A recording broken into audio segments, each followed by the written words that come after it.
Program already in progress. And as we saw last week, occasionally scoring off them as well. Baker once again the deep man, and he will field it from just in front of his 5-yard line. Wrapped up as he crosses the 20.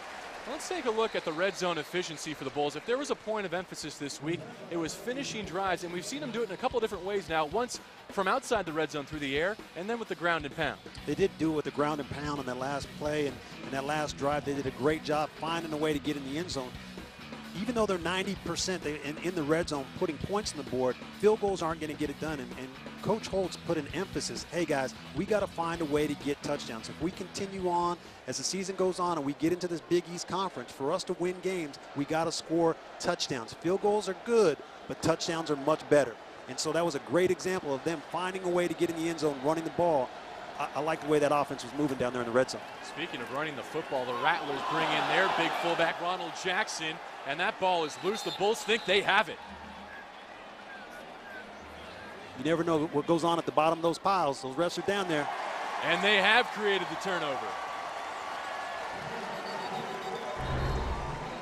This is a simple ISO play. The fullback kicks out the corner coming on the blitz. The running back finds the hole, but he gets wrapped up again. We talked about this earlier. Anytime you can hold up a running back as a defense and hold him up and have everybody coming in there raking for the ball, it's extremely difficult for a running back to hold on to the ball. Right there, the ball pops out. Again, USF's defense creating turnovers. They're opportunistic.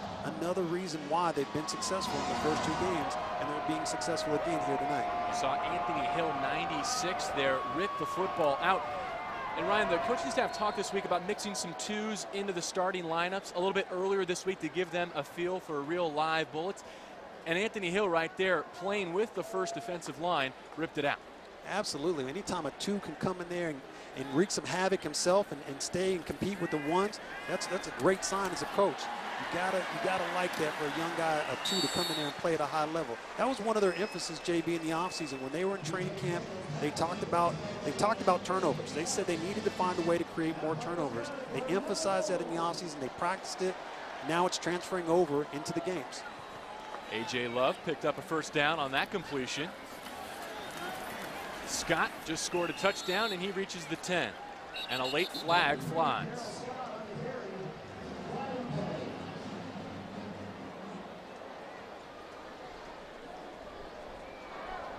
Dead ball, personal foul, 92 defense, unnecessary roughness, half the distance to the goal, first down. These are the kind of penalties we're talking about. Their defense is starting to get frustrated. They're running the ball. Anytime you have an offense running the ball down your throat, it's very difficult and humbling as a defensive player. So you start getting frustrated. Watch it come in on the right-hand side. Watch this late hit. Right there, he drives the guy right down on the ground. He hits him late. That's unnecessary. You don't need to make those types of mistakes. That was Mondreau Clark. Now here's B.J. Daniels throwing the fade. Touchdown! Right back to A.J. Love. They had to wait for the signal, and there will be some debate over this one.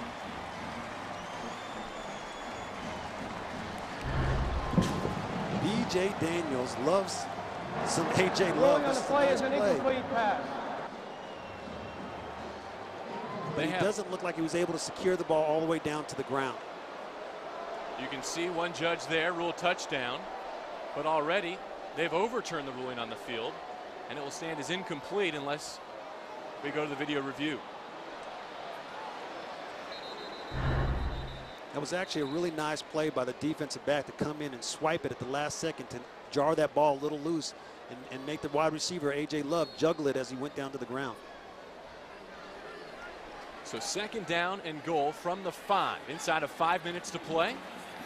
Back to the ground. B.J. Daniels on the keeper. And his first rushing touchdown of 2011. You asked for it earlier. He brought it to you. That's his first rushing touchdown. It was a nice hand fake. Fooled the defense. He literally walked into the end zone, bootlegged out. He faked the handoff to Scott. Went around the end. It was another nicely designed play. I mean, Scott, they've been worried about him all game long. B.J. fakes the ball to him, and he walks into the end zone. Nice little run for him. It's always nice as a quarterback to run in the end zone and go in untouched.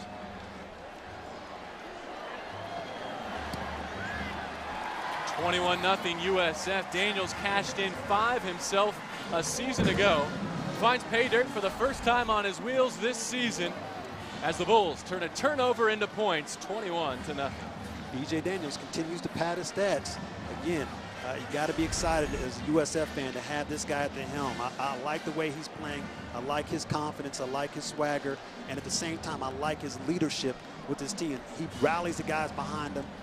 And you know what? These are the kind of games where teams can become lackadaisical. They know they need to go out here and beat this FAMU team, but they've had their foot on the pedal the entire game. They're not letting up. They're being relentless. I mean, they're going after them, putting points on the board. Coach Holtz has got to be very happy because sometimes, JB, in these type of games, you know what, teams get a little sluggish. They know they can beat them, and mentally you're not into the game. I'm pretty impressed with the way this offense has come out. Defense is creating turnovers. USF is doing a great job here tonight early on. You saw his quarterback coach there, Peter Voss, come over and put a word in his ear. And Coach Voss told us this week that looking the part is important to him. That what he likes so much about BJ last week is that swagger you've referenced. It seems like his teammates kind of rally around that. He has a presence in the huddle this year that maybe he lacked just a touch as a sophomore. Well, one of the things you watch as a player is you watch body language. And when you see your leader, if he's sluggish or has his head hanging down, that permeates itself throughout the entire team. B.J. Daniels has an air of confidence around him. He's got that halo effect right now, and it's carrying over. He walks into the huddle. He walks into the huddle with a presence, a command, a confidence. Hey, guys, I'm your leader. We're going to find a way to get it done. You want that from that position. That's what you need from that quarterback position, and B.J. Daniels is getting it done. Take a look at the conference honors for the Bulls so far this season, and Daniels is the reigning offensive player of the week. He's joined by Jarrell Young and Mark Joyce. Young in week 1, crucial in the win over Notre Dame. And then last week, Joyce with the scoop and the score to rank as the special teams player of the week in the Big East. And now the Rattlers back to work from their own 26-yard line. A quick pitch, running left side. Rocker wrapped up at the line of scrimmage. You can see the linebackers in pursuit. Sam Barrington credited with the tackle. Webster there as well. Webster came up and made a nice little play on it. I mean, Barrington's running lateral. I mean, we talked about these linebackers. These guys are very athletic, very fast, and one of the best linebacking cores USF has had in a while. And to see these guys run on a play like that, that looked like it was going to get some positive yards, it really resulted in nothing. So it says a lot about their ability to scrape across the line and pursue. Pursuit is so important for linebackers to take down the ball carrier. Once again, the 285-pound fullback Jackson in front of the ball carrier McBurse, and he's across the 30. Boy, that's like adding an extra lineman in your backfield. Well, I told you this is the second time you've emphasized Ronald Jackson at the fullback position. As a linebacker, you might get a little intimidated seeing a guy at 6 foot, 285 coming downhill at you. That's a big man. You got to be able to be physical, be stout when he's trying to bring the load and block you. It is like an extra offensive lineman. At the same time, you got to try to stay low. Low man's going to win no matter how big you are. Rattlers looking for their first third down conversion of the game. 6 yards to go. They need the 38. Trainer to the air. Has his man spun down. The penalty spotted. Looks like short of the first down as Edmund Baker tried to stay on his feet and reach the marker. Edmund Baker showed great effort right there, tried to spin out of the tackle and scramble for extra yards. You know, this was one of the areas that they've struggled in converting on third down. They haven't found a way to continue to sustain drives. And now all of a sudden, guess what? FAMU's defense has got to come back on the field. It puts a lot of pressure on them to stay healthy, stay intense, and at the same time, they get tired. And you keep coming on the field, your offense isn't able to sustain drives and stay on the field. You get tired as a defense, you get worn down. Credit Kayvon Webster for coming up and making the play in front of the chains. Mitchell will get his first punt return attempt as he scoops it up at the 20, and he's dropped at the 25.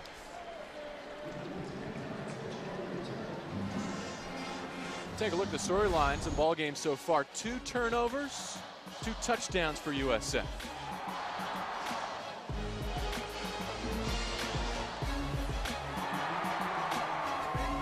There was Scott to capitalize on the logist interception, and then the forced fumble, and B.J. Daniels would take it in himself. Well, that's a great response for the offense. Anytime your defense can create turnovers, and give the ball back to you, give you another opportunity, some more possessions for you. You can convert those into touchdowns. You're doing great things, and the defense gets excited. They want to create more turnover, especially when your offense is playing at such a high level. A first quarter look at Bobby Eveld, and he completes his first attempt to Joel Miller. Miller back in action this week. Both of those players actually former walk-ons. Miller suffered a head injury in the game at Notre Dame. Sat last week out against Ball State. And Eveld told his coaches he felt a little nerves getting his first playing time of 2011 last weekend. You're always going to feel a little nerves the first time you step in under the helm. But when you have a run game and you have an attack like this, you know what, that calms you down as a quarterback. Eveld came in last week. He kind of calmed his nerves, was able to deliver the ball. He struggled a little bit, but he's in the game early on. This is going to be a great opportunity for him to showcase his talent. Marcus Shaw, freshman running back. He's gained 24 yards and he's lost 24 yards. Last week, Ryan, he got a little aggressive behind the line of scrimmage trying to make a few tacklers misses. Eveld is hit as he throws, and that's a lollipop for Terry Johnson. He could take this back. Johnson looking for the pick six, and Marcus Shaw saves a touchdown. It's a nice hustle play by Marcus Shaw to save the touchdown. The quarterback took a big-time hit. He lofted the ball up. The corner was able to make the play. You watch this. It was a linebacker that blitzed late. Nobody picked him up. Nobody saw him coming. Eveld didn't feel him, didn't see him. He came from his blind side, blasted him in his back. He wasn't able to get anything on the ball. Lofts up. An opportunistic play by the defensive back there to convert that in. Thought he was going to score. He gets tackled. Marcus Shaw makes a nice game, not game-saving, but touchdown-saving tackle. So interceptions in back-to-back weeks for the freshman out of Tallahassee. Johnson recorded his first career interception a week ago. And the one's back on defense for the Bulls as they try to keep the Rattlers out of the end zone. FAMU looking for the first points of the first half this season against the Bulls. McBurst stuffed. Al Tariq McBurst spent a couple of seasons at Purdue before transferring to FAMU. He transferred from Purdue. He didn't really like the situation up there. Comes here, he has an opportunity to get some playing time. You know what? But when you get the ball this close to the end zone, you can't dance around. You got to find your way to get in the end zone, get downhill, get positive yards, put your head down, put your shoulder pads down, and get some and move forward, move the pile. So the starting front four for the Bulls, the reserve linebackers and secondary in, trying to keep the Rattlers out of the end zone with less than a minute to go in the quarter. Trainer pulls it down, slides inside the 5 as a flag falls. It might have been a blow to a head. Holding, 76 offense, 10-yard penalty, second down. Instead, Stephen Robinson, former UCF Knight. I thought they were going to catch the linebacker for the hit on the quarterback, but they ended up calling holding on the offensive line. Now they're moved back. This is going to be a difficult situation for them to find an end zone. If I'm a defensive player right now, I'm anticipating pass again. It's going to be interesting to see what happens. Should they blitz him here? In my mind, I'm thinking they were going to play a soft zone, play over the top, rally, and make the tackle.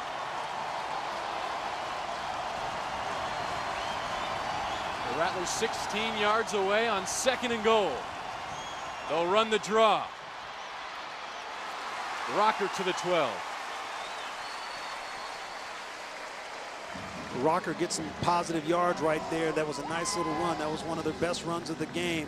USF was in a soft zone. That's why they were able to create that nice little run play right there. Now it's 3rd down. You got to find a way to get in this end zone to give yourself a chance in this game.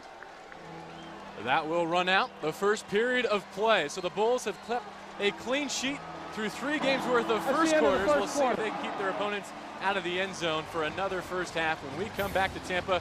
21-0, the 20th ranked team in the nation on top.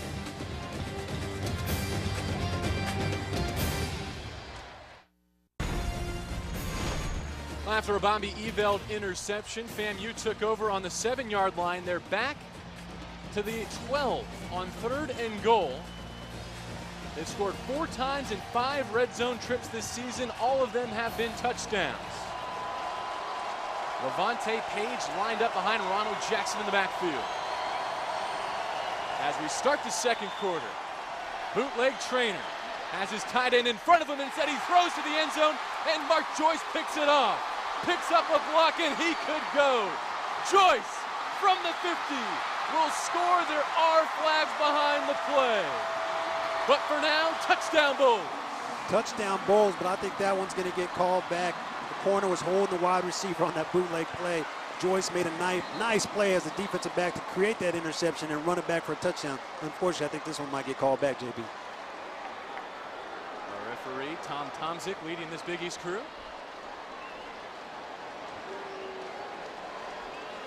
Let's take a look and see if you can spot it, Ryan.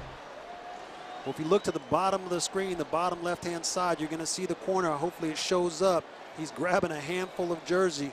It didn't really show up on that play, but Joyce made a nice play, seeing the quarterback's eyes and making a play on the ball and then running it back. Unfortunately, we didn't really see the penalty right there, but you know what, I saw it from up here. He had a handful of jersey.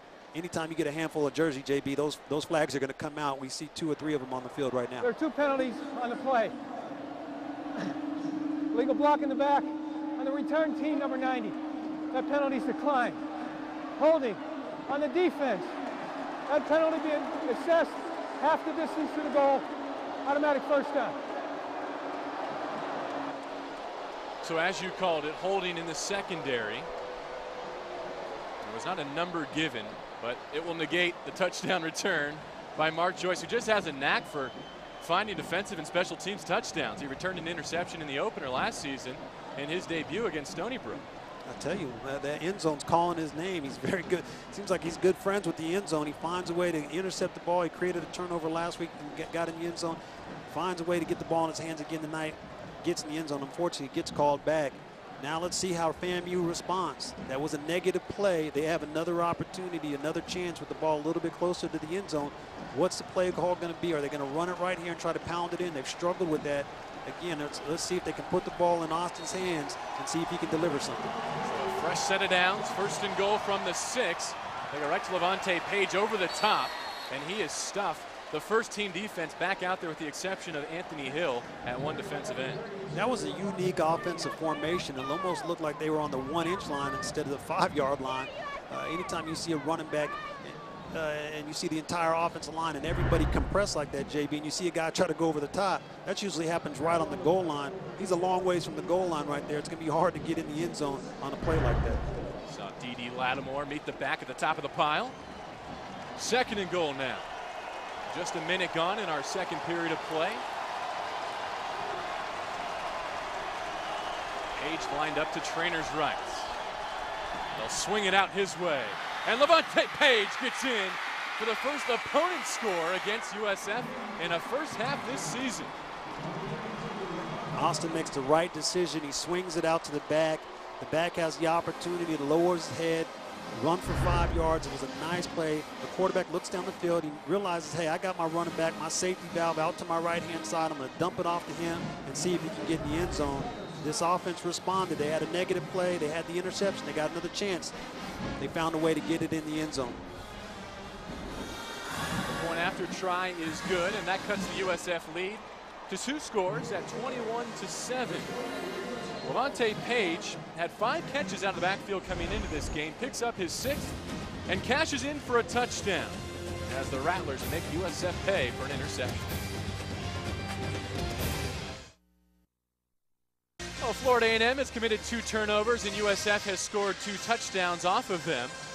The Bulls with a pair of turnovers as well, and FAMU finally capitalizing to cut the deficit to 21-7 early in our 2nd quarter of play, and it looks like B.J. Daniels will be back in to lead the Bulls on the next offensive series, and that's to be expected.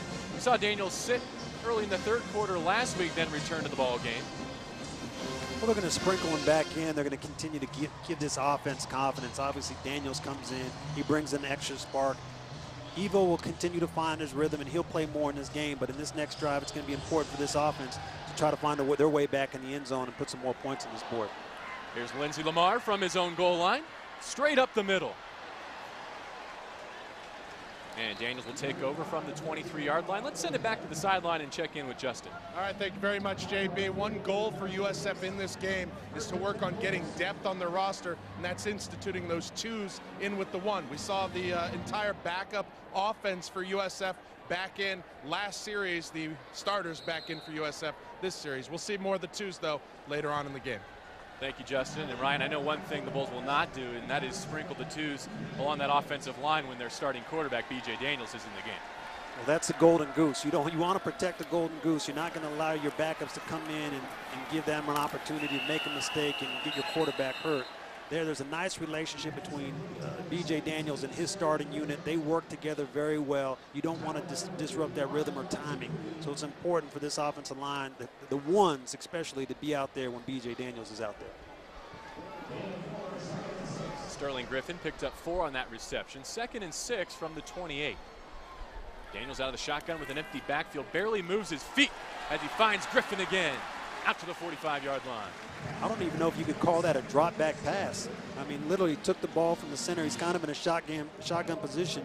He swiveled his hips and was able to deliver a ball right on the slant to Griffith. I mean, that's one of his go-to receivers. That's an easy pitch and catch right there, and a nice run after the catch. Daniels has been sacked 3 times this season, but hardly touched a week ago. And speaking of hardly touched, Darryl Scott running through tacklers to the house, 56 yards. After a run like that, you're not flying under the radar. Darryl Scott, wow, that's an impressive run. Longest run of the season for Scott and for the USF Bulls, and they get that touchdown right back. I mean, Darryl Scott, he finds a way. It's kind of like a counter trap. It's a nice big hole. He makes a safety miss right there. I mean, to see the footwork, to be able to do that, JB, that's not an easy move, to do that full speed and continue to move up the field. He makes a safety miss, and then he outruns the entire secondary. That's an impressive run by a big boy. Again, he's making a name for himself. He says, I'm here, I'm your running back, I'm the man. Continue to give me the ball, and I'm going to continue to find my way into the end zone. Well, it has taken a few years for Darryl Scott to get his college football career on track. But can you imagine if USF has just found a former top running back in the nation?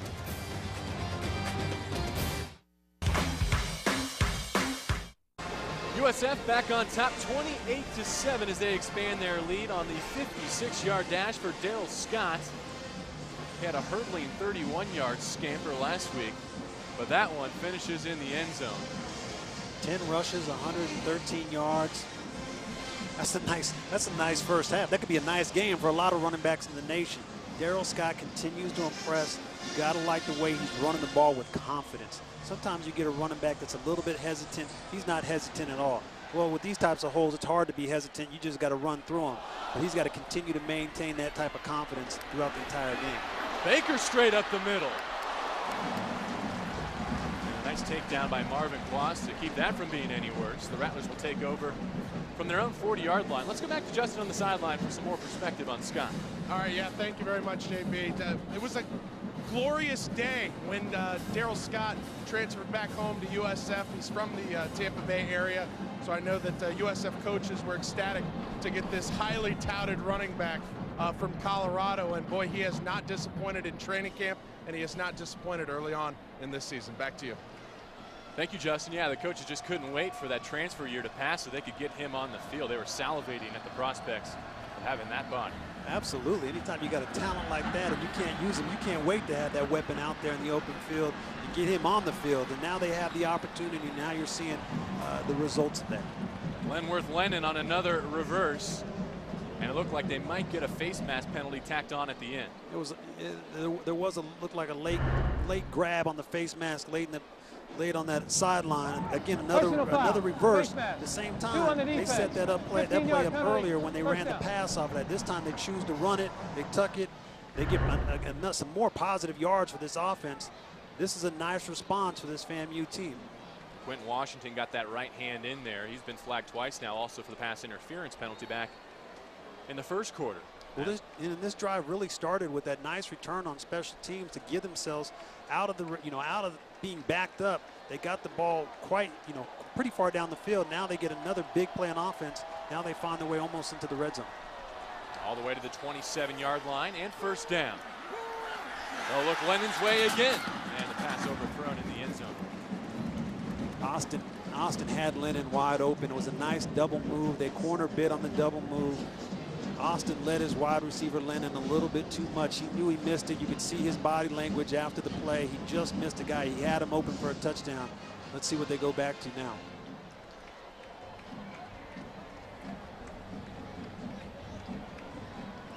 Trainer assumed the starting duties for FAMU last season. Played the final 3 games, contributed to their 6-game winning streak that finished the season. He's come in as the incumbent as a redshirt sophomore, and before this play can't get off, there's a whistle and a flag.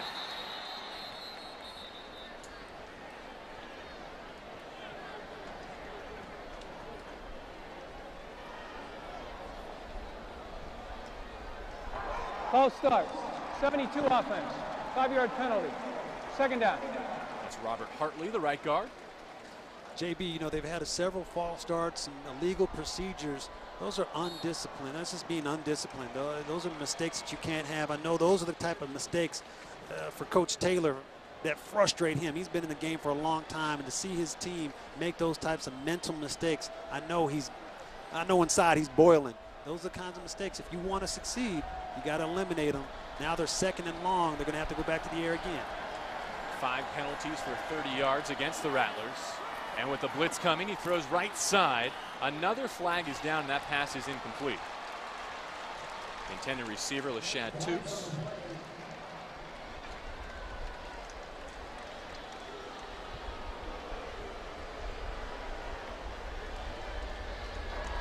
Illegal shift on the offense. Penalties decline. 3rd down. That will set up 3rd and 15. Well, I wouldn't be surprised after this series or after this drive if that entire offense doesn't get an earful. Again, when you're making those types of mistakes, those are things that you work on all week in practice. You know how to line up. You know what formations that you're going to be in. You know where you need to be. When you're having illegal procedures and false starts and you're not lining up properly, that's just a breakdown in your mental preparation for the game. You got to be a smart football player. Lennon, the man in motion. Trainer out of the shotgun. With time, left side, the pass is complete, and it will go for a score. 32 yards, Edmund Baker. That was a nice delivery by Trainer right there. He saw his wide receiver. He waited in the pocket. He waited for him to get open. He bought some time. He felt the pressure. He steps up. He delivers a ball on the money. The defensive back gambled. He tried to go for the tip. He tried to go for the pick. You know, sometimes you can't do that. Sometimes you just got to bring the receiver down. You know he's going to catch the ball. Unfortunately, he misses it. Guess what? A result, touchdown. Nice pitch and catch right there between the wide receiver and the quarterback. The kick is through, and Austin Trainer has doubled his touchdowns passing on the season. A couple tonight, and this one cuts deficit to 28-14. 32 yards to Edmund Baker.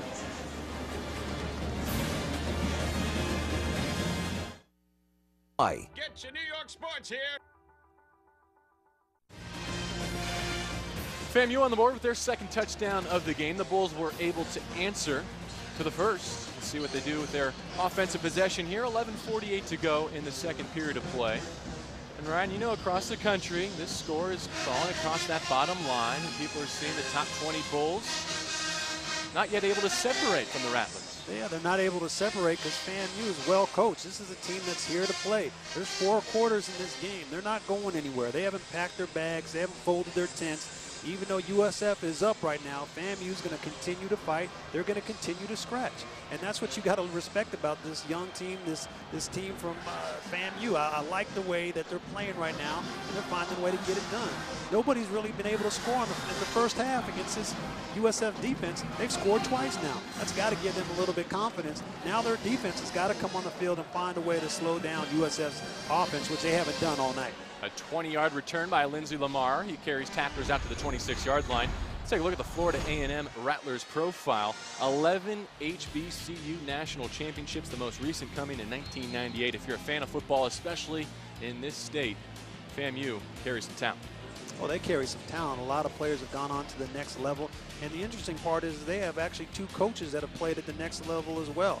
I mean, when you look at Earl Holmes and Quentin Gray, these guys have played at the high level, and I know Coach Taylor really relied on them this week to prepare these guys. Hey, False start. 74 offense. Wait for the penalty 5-yard call. penalty. First down. You know, they've really relied on these guys to come in and speak some confidence into these guys, give them their mojo. Understand, hey, you're playing on a big stage in front of a lot of people. This is going to be one of the largest crowds that they play in front of. And those players, those former players with a lot of experience were able to articulate that to this young FAMU team. Inside of 12 minutes to go in our half, Demetris Murray into the Bulls backfield, and he carries out near the 30-yard line, gets the penalty back, and then a few more. It'll set up 2nd and 6. There is another flag down. Illegal formation, offense, 5-yard penalty, first down. Ryan Skip Holtz has praised the focus of his Bulls, dealing with adversity through the first couple of weeks. There was that road trip to Notre Dame and all the hoopla involved there, the weather delays, and then coming back with the ranking and the unfortunate passing of Leroy Selman. This week, they've actually been able to settle into a routine. How would you judge their focus so far? They've done a good job. This has been their first normal week. Obviously, the first 2 weeks, there was a lot of stuff going on. This has been their first normal week. They've done a great job responding. They set up a nice play offensively. I really like the way they're playing on the offensive side of the ball. Murray on the screen across midfield as he's spun down. These are the kinds of plays as an offense that you like. They had a nice little blitz. The offense did a great job selling it. They let the defensive line come through. It looked like there was a sack was going to happen. B.J. Daniels actually takes the ball with one hand. He drops it down to the running back, and the running back sees the hole. He's got all these big boys out in front of him, rumbling, stumbling down the field. And nice positive yards, a big play. Again, this offense looks like a well-oiled machine. You got to be happy as a coach, as a head coach, with the way they're performing tonight. Murray picked up 35 through the air, 5 more on the ground. 2nd and half the chains left for Daniels, approaching 10.5 to play in this first half. And he's on the roll, escapes one tackler, sets his feet and fires. And Sterling Griffin, who's been his go-to target again here tonight, moves the chains. B.J. Daniels shows off not only his athleticism as he rolls out, he avoids the sack. He looks like he's going to get brought down. He gives a little pump fake, dips his shoulder, and then he shows off his arm strength as well. That's not an easy ball to throw, but he slings it in there, and you got to deliver that ball with velocity to be able to get it in there without the defensive back or defender knocking it down. Back to Murray, and he picks his way to the 25-yard line. JB, I know early on we talked about these 2 running backs, and obviously this game Scott's been playing really well, but you know what, a lot of credit should go to Murray as well. I mean, this is a guy, he's played well in the first 2 games, and now they're feeding him the ball. They had a nice screen play. He got positive yards. He's continued to run the ball here nice on this drive as well. They're going to continue to feed him. Daniels keeps it, avoids 2 tacklers, and into the red zone with a first down. And one thing I've noticed about B.J. Daniels running the football this year is he knows when it is time to get down. Those extra yards might not necessarily be worth the extra hits at this point of the season. Well, you don't want to take too many hits as a quarterback, but when you can put on a little bit of move, JB, if you had those athletic abilities, you try to use them to your ability too and juke a few folks like he did. But at the same time, you make one guy miss, you make 2 guys miss, all of a sudden it gives time for the defense to catch up and put some big hits on you. He's matured he's matured to show that, hey, I can lay down when I have to. That's quite the hypothetical rhyme. Touchdown Bulls. Sterling Griffin from B.J. Daniels.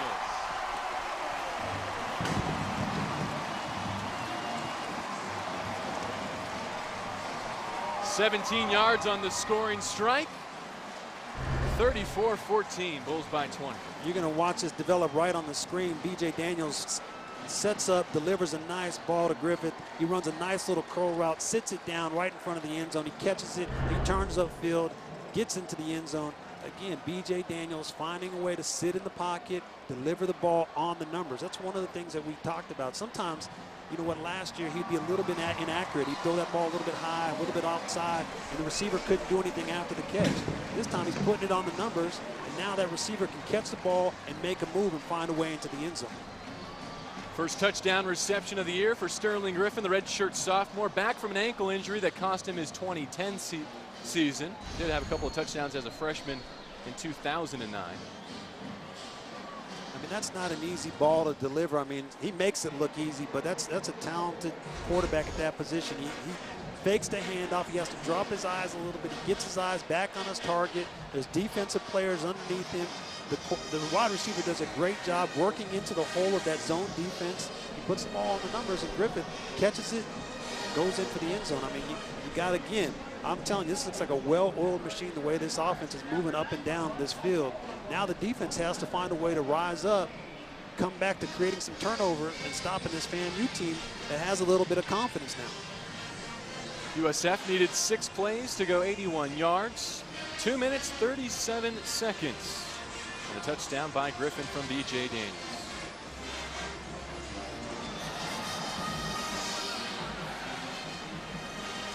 Saw a big return last time from Baker. He's out across the 15 before he's turned away.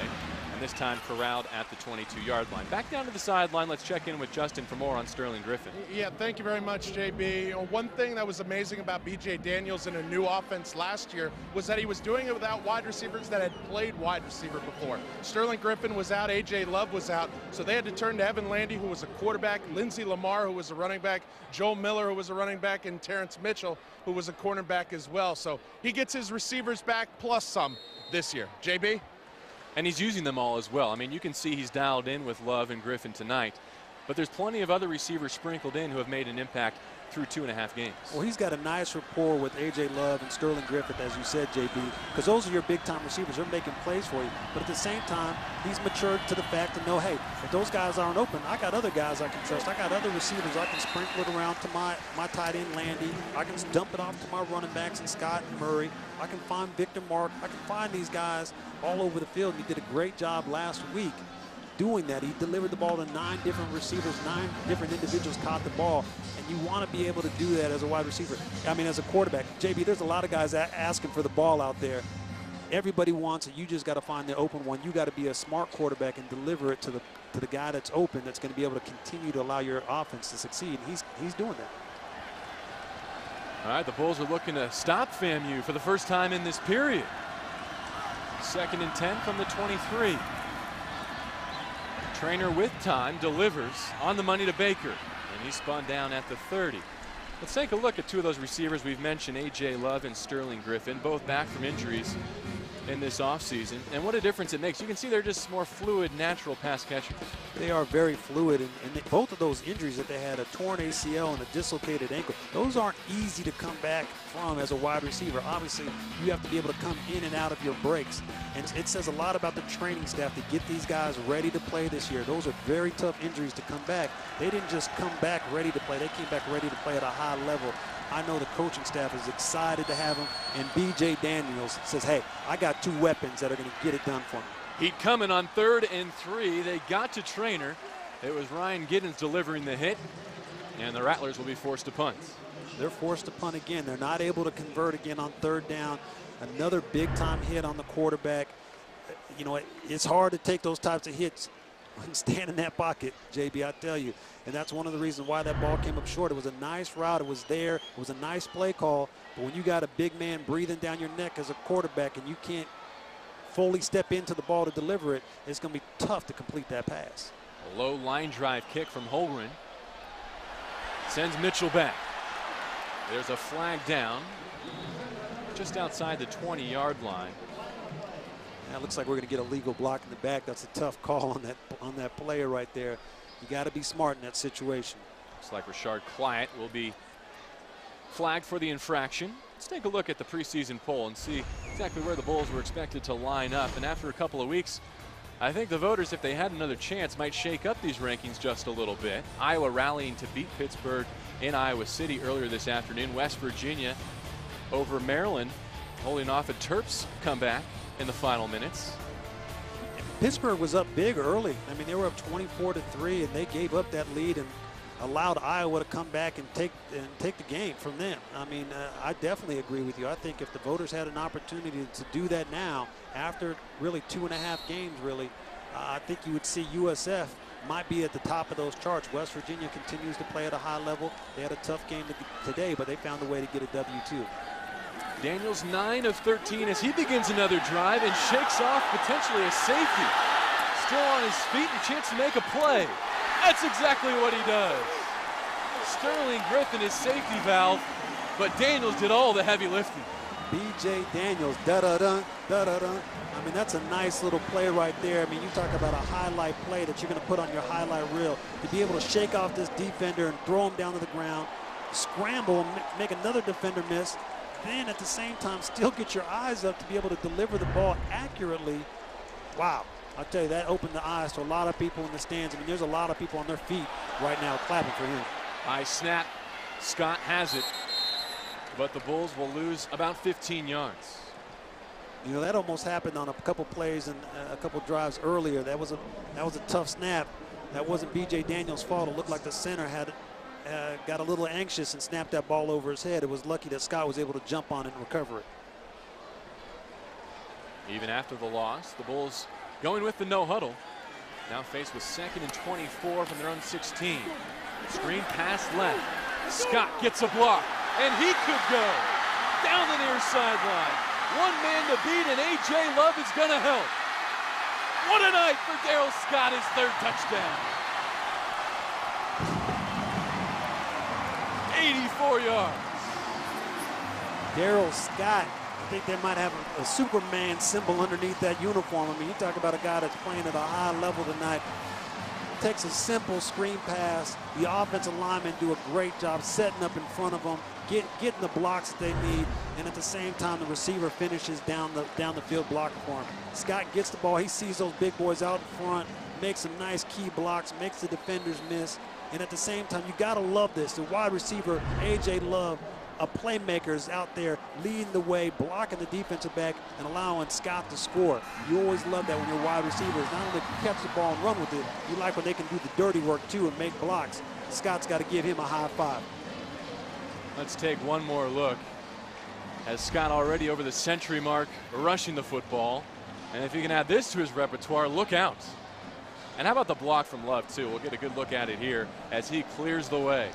That's a nice block right here. Look, he continues to keep his hands on the defensive back, get in his way. Sometimes you don't even have to put your hands on him. Sometimes just getting in the way is good enough as long as you're hustling. But, I mean, on some credit's got to go to Jermaine Warren as well. The offensive lineman made a nice cut block as well to open up that hole and give Scott the opportunity to get down the field. It was a nice design play. And it was so great. They had a penalty right before that. They didn't blink. They didn't panic. They stayed in their hurry up. They called the play they wanted to call, and they executed. You got to be happy as a coach anytime that your players can go out and execute and run a play to perfection the way you designed it. You get goosebumps as a coach. Sometimes it doesn't happen. Sometimes it never pans out the way you draw it up on the grease board. I'm going to tell you what, that play was perfectly ran, and that's why it resulted in such a long touchdown. Look at the smile. Such a nice young man. I had a chance to get to know him a little bit between games this week. Hey, he keeps playing like this. I mean, JB, you might have to go to a haircut like that, get that mohawk going. I mean, that might become a trend, here too. I mean, get us going, give us some mojo. I mean, he's playing at such a high level. You gotta love that smile. Don't worry, Dale. I'm not about to cramp your style. Keep on going, young fella. 42-14 our score with just over 6 minutes to play in the half, and I think this is probably what a lot more voters and people who aren't watching in closely expected to see on the scoreboard from a top 20 team. Well, you talked about it earlier. Obviously, these scores are running across the ticker at the bottom of everybody's TV screens. And there was, the game started getting a little bit close. FAMU was finding momentum. They were putting points on the board. They scored twice in this half. Now, all of a sudden, USF says, hey, this is enough. We're going to put our foot back on the gas. We're not going to take our hand off your throat. We're going to start to separate ourselves. And you noticed it happened with B.J. Daniels back in there. He was really the spark plug. It's going to be interesting to see if they stay with him going on throughout the rest of this half. Good to see Austin Traynor back behind center for the opposing team, FAMU, after he took a big shot from Ryan Giddens on the last possession. And they'll go right to the air, downfield and incomplete, looking Lenworth Lennon's way. And on the coverage, George Baker. Looked like they weren't on the same page right there. Lenworth Lennon was open. He looked like he was running the fade route, and Austin wanted him to kind of run the dig route, and they just got off, and they weren't able to connect on that play. These are the types of passes. When you got an open receiver, you guys got to find a way to get on the same page. You got to complete those balls. Again, now they're 2nd and long. You don't want to get in the 3rd long. They haven't been able to convert that all night long. They got to get some positive yards here on second down. Tight end set for the Rattlers. They'll look Lenworth Lennon's way again. We should mention George Baker playing a lot tonight in place of Jaquiz Jenkins, who's nursing a hamstring injury. So they moved Baker into that nickel spot, and now he's also playing with the second-team secondary, you would imagine, for the rest of the evening. Yeah, he's going to have to come in and play some more. I mean, anytime you shuffle people around, you get a guy like that that can come in. You have confidence in his abilities. That's a good thing. It's going to be interesting right now, though, JB. Austin needs to calm down. He's throwing the ball all over the place right now. He looks a little bit antsy in the pocket. He's got to find a way to make a nice throw right here. Bulls only rush 3. The swing pass out to Page, left side. Can't find the marker. Does pick up 5, and the Rattlers will punt. You know, Coach Taylor talked about that before the game. He needed his quarterback to settle. He felt like his quarterback was pressing in the previous games. And when your quarterback starts pressing and isn't comfortable in the pocket and is trying to make throws he shouldn't make, it results in negative plays. They tried to throw a nice little screen pass, a little dump off to the running back, and allow the running back to get the yards, but that's not going to happen against this USF defense. They're too athletic. They're too fast. You got to find a way to press the ball down the field. There is a flag down, and Skip Holtz just ran a 40-yard dash about as fast as any of his players have tonight. I'm glad he didn't pull a hamstring right there. It's called the first timeout. He's trying to get that timeout called before the infraction, and they do award it. So 5:29 to go in the half, and the Bulls burn a timeout. It's an interesting place to call a timeout on a punt play, but obviously they didn't have the right personnel. They got to come to the sidelines, and maybe they got a design play right here. We got to look and see if there's an opportunity for a return. The punter's kind of struggled. He hasn't kicked the ball very deep. He's given the return man an opportunity to get the ball up the field. I bet you they're drawing up something right now to get something done. Let's watch and see. Well, stick with us at halftime as we go through the first half highlights and statistics, and of course the best band performance you will ever see. We're looking forward to it here at Raymond James Stadium as well. Marching 100 set to perform, and we'll bring it to you live and in its entirety during halftime here in Tampa. You know what? I like Terrence Mitchell as a punt return man. I mean, he is a dynamic guy. I can't wait to watch him get this ball. They got something special for him. Has to retreat to his own 35, now with a full head of steam upfield. Still going, and into FAMU territory before finally being thrown back towards midfield. He was one guy away, JB. I thought he was going to make that guy miss and find a way to get further down the field, but Terrence Mitchell has been a dynamic return man. You know, at 5'10", 160, I mean, you think that's a small guy in the game of football, but you know, when you're small, when you're quick, when you're fast, you're agile, sometimes you can make a lot of people miss, and that's what Terrence Mitchell brings to the table. And he sets up the Bulls in plus territory from the 47. Daniels stays in at quarterback with 5:14 to go in the half. Straight ahead, Lamar. Dropped at the line.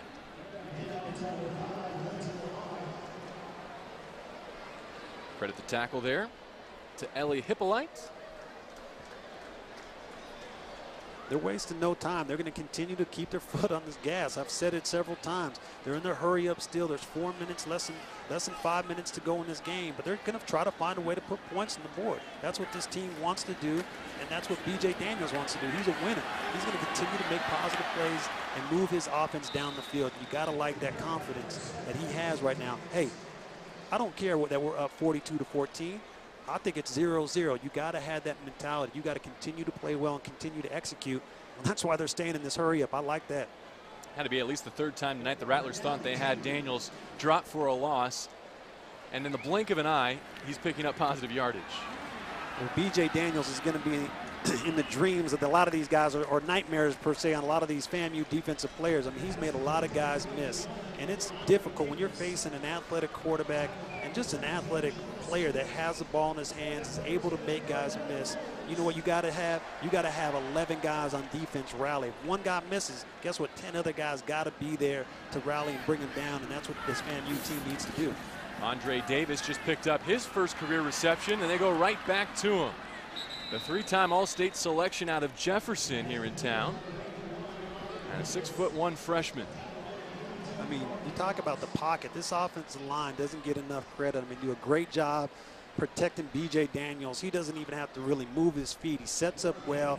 He scans the defense, goes through his progression, went to the first guy, wasn't open. The second guy wasn't open, found the third guy, delivered a strike.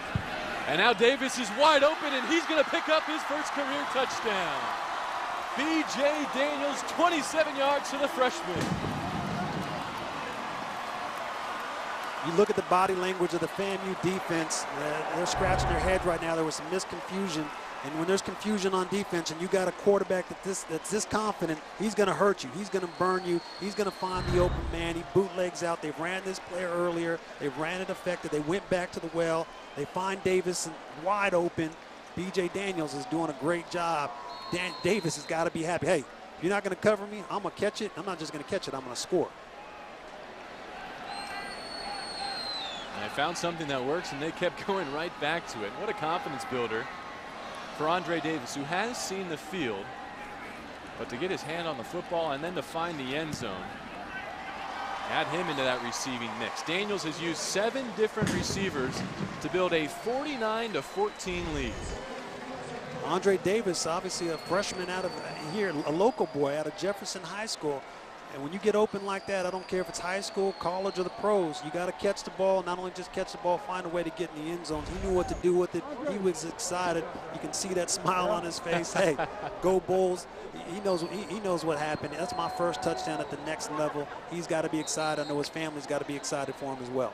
All right, so we've seen Andre Davis, and we look forward to perhaps Ruben Gonzalez, his partner in crime in that freshman receiving corps, being next. Both of them homegrown. Davis out of Jefferson, Ruben Gonzalez out of Robinson. Both all-state players and big in the recruiting haul for Skip Holtz in his first full class after arriving early in 2010. Well, when you got talent in your backyard, you want to keep that talent here. They did a great job getting Davis and Gonzalez and saying, hey, guys, you guys have played here. You're local guys. We want you here. We want you a part of this team. You're going to help us pursue our national championship desires. And when you get guys like that 6'1", 200 pounds, 6'3", 197 pounds that put up big numbers, you've got to be excited to have those guys that did a great job in recruiting, keeping those guys here at USF, keeping them home. And that's one of the reasons that, you know, this organization, this university, this program is going to continue to be successful. When you can keep talent here and do that, you know, go out and recruit those types of guys, that results in a successful football. Marvin Kloss puts a foot into it, and it'll drop inside the 5. Al-Tariq McBurse couldn't get away, and he's down inside the 20. Ernie Tabutu with the tackle on special teams. 3:29 to go for FAMU. It's a nice play on special teams by Ernie Badutu. How do you say his name? Tabutu. Badutu. I like that. That's a good name. That's a name that resonates with you, but that's not always easy to do. And their special teams, and we talked about that dirty dozen, those 12 guys, those players that embrace that special teams to run down the field, make plays, make tackles, cause turnovers. You want to do that, and you want to do that every single play, and that's one of the reasons why FAMU's backed up right now. Is a nice open field tackle. Well, go to the ground on first down, and not much doing there. And 10 attempts for 26 yards before that play on the ground for the Rattlers. Look at Luke Sager there, reserve defensive lineman, along with Anthony Hill, who's already forced a fumble here tonight. This offense has taken a long time in the huddle. There's 3 minutes left in this half. They got to find a way to kind of go up tempo. I mean, USF is up big. They stayed in their hurry up. If they want to put points on the board, they're going to have to find a way to get their momentum and get their tempo up. Bulls rush 4. Trainer out of the shotgun, hits his man left side. There's a flag down behind the line of scrimmage as Lashad Tukes makes the grab.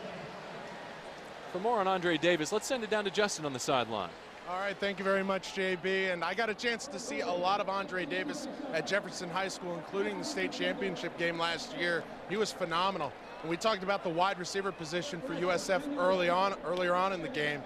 And, you know, USF, their focus in signing day this year was not only to get a guy like Andre Davis, but to get another guy like Ruben Gonzalez, 2 local wide receivers to grow here for USF's offense right here in Tampa. And thank you, Justin. And yeah, part of a handful of that freshman class that Coach Holtz, despite his desire to put the red shirt on him and keep him around for an extra season, just couldn't do so. They needed their talent and depth at that wide receiver position. On the other side of the ball, we've seen Alkino Watson make some snaps here on the defensive line. And we look forward to seeing on the offensive line Darrell Williams, all part of that class of 2011. Juju Forte applying the pressure and nearly came away with a safety. Trainer able to get it away, incomplete, intended for Eddie Rocker out of the backfield. Brandon Curry, the right tackle right there. He had a holding call on the last play. this time he lets the defensive end get underneath him and really just deliver a big blow to his quarterback. I mean, Curry's got to find a way to rise up right there. Julius Forte, I mean, it was a nice move. Again, he's playing hard. This entire defense is playing well. They're rising up at the right time. I like the way the move that Forte put on right there. It was a nice little rip move. He delivered the blow to the quarterback. It resulted in an incomplete pass. Picked up his second career sack in the opening win at Notre Dame. Almost had his second of the season there. Again, that swarming Bulls defense. And there is Elkino Watson, 53 on the bottom of that pile, making the stop on third down. When you look at this offense, it's third and forever, and they run a simple run play.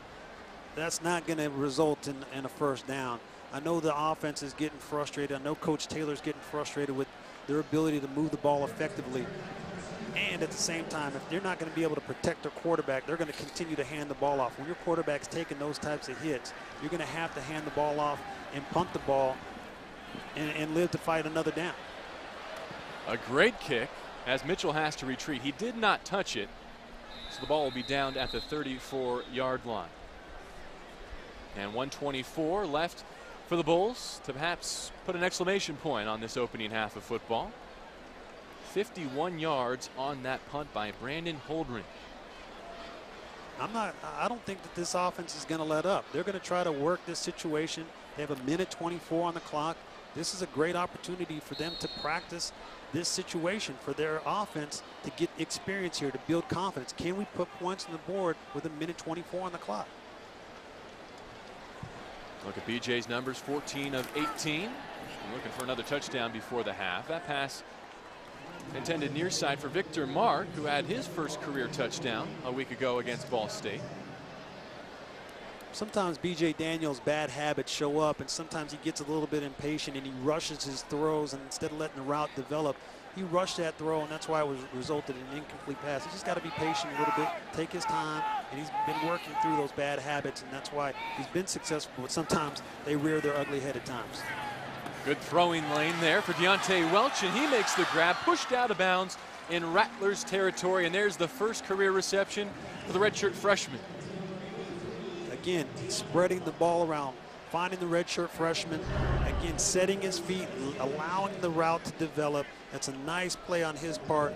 Welch runs a nice route, runs a nice little curl route, sits it down, catches the ball. That's a nice offensive play. You got to be happy. And he's working out of the shotgun. Steps up to avoid the pressure, right back to Welch. So it's becoming the theme. Young receivers get their first catch and they become the dominant force on the drive. Hey, when you're a young wide receiver and you got a quarterback like B.J. Daniels, you're excited because you know that he's going to hit you. If you can find a way to get open, if you can find a way to separate yourself from the defensive back, B.J. Daniels is going to put it on your numbers, and that's what Welch has done in the last two plays. Inside a minute to go in the half. Daniels on second and short. I think Stephen Bravo Brown was pushed out of bounds. Incomplete anyways. 44 seconds on the clock. To go back to Deontay Welch, he was rated as a top 100 athlete nationally out of high school. Chose USF for some really nice offers. Arkansas, Illinois, Ole Miss. They did a great job recruiting. I mean, sometimes there's a lot of these other schools want you to come in, but you find a comfort level with the coaching staff, with the school itself. You know what? That's what Welch did. He said, hey, I'm a top 100 guy, but I'm going to try to go to not only a place that I'm comfortable, but a place that I can win. And that's one of the reasons why he was able to come here. B.J. Daniels had his face mask grabbed there, and the Bulls will get the first down one way or another. There's no foul in the play for face mask. Fourth down. It looked like a face mask. It looked like he must have grabbed his jersey right there.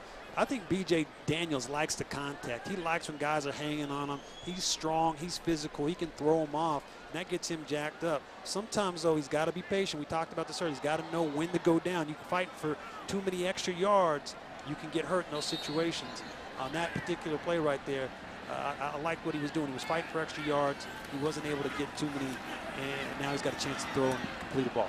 Intended for Isaac Virgin, his reserve tight end, who split out as a wide receiver on that play. And he'll communicate with the redshirt sophomore, who had catches against Stony Brook as well as Pitt last year, and they'd like to get his big physical frame, 6'4", 245, involved. 29 seconds to work with. Daniels from the 35 on 2nd and 10.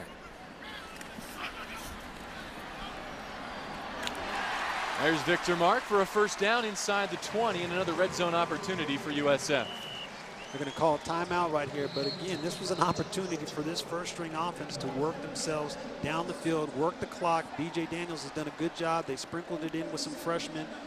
That was a nice play, another nice throw and catch.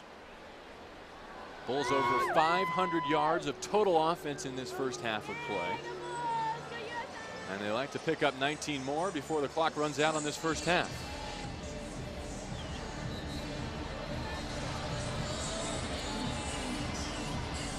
B.J. Daniels 17 of 24 for 343 yards.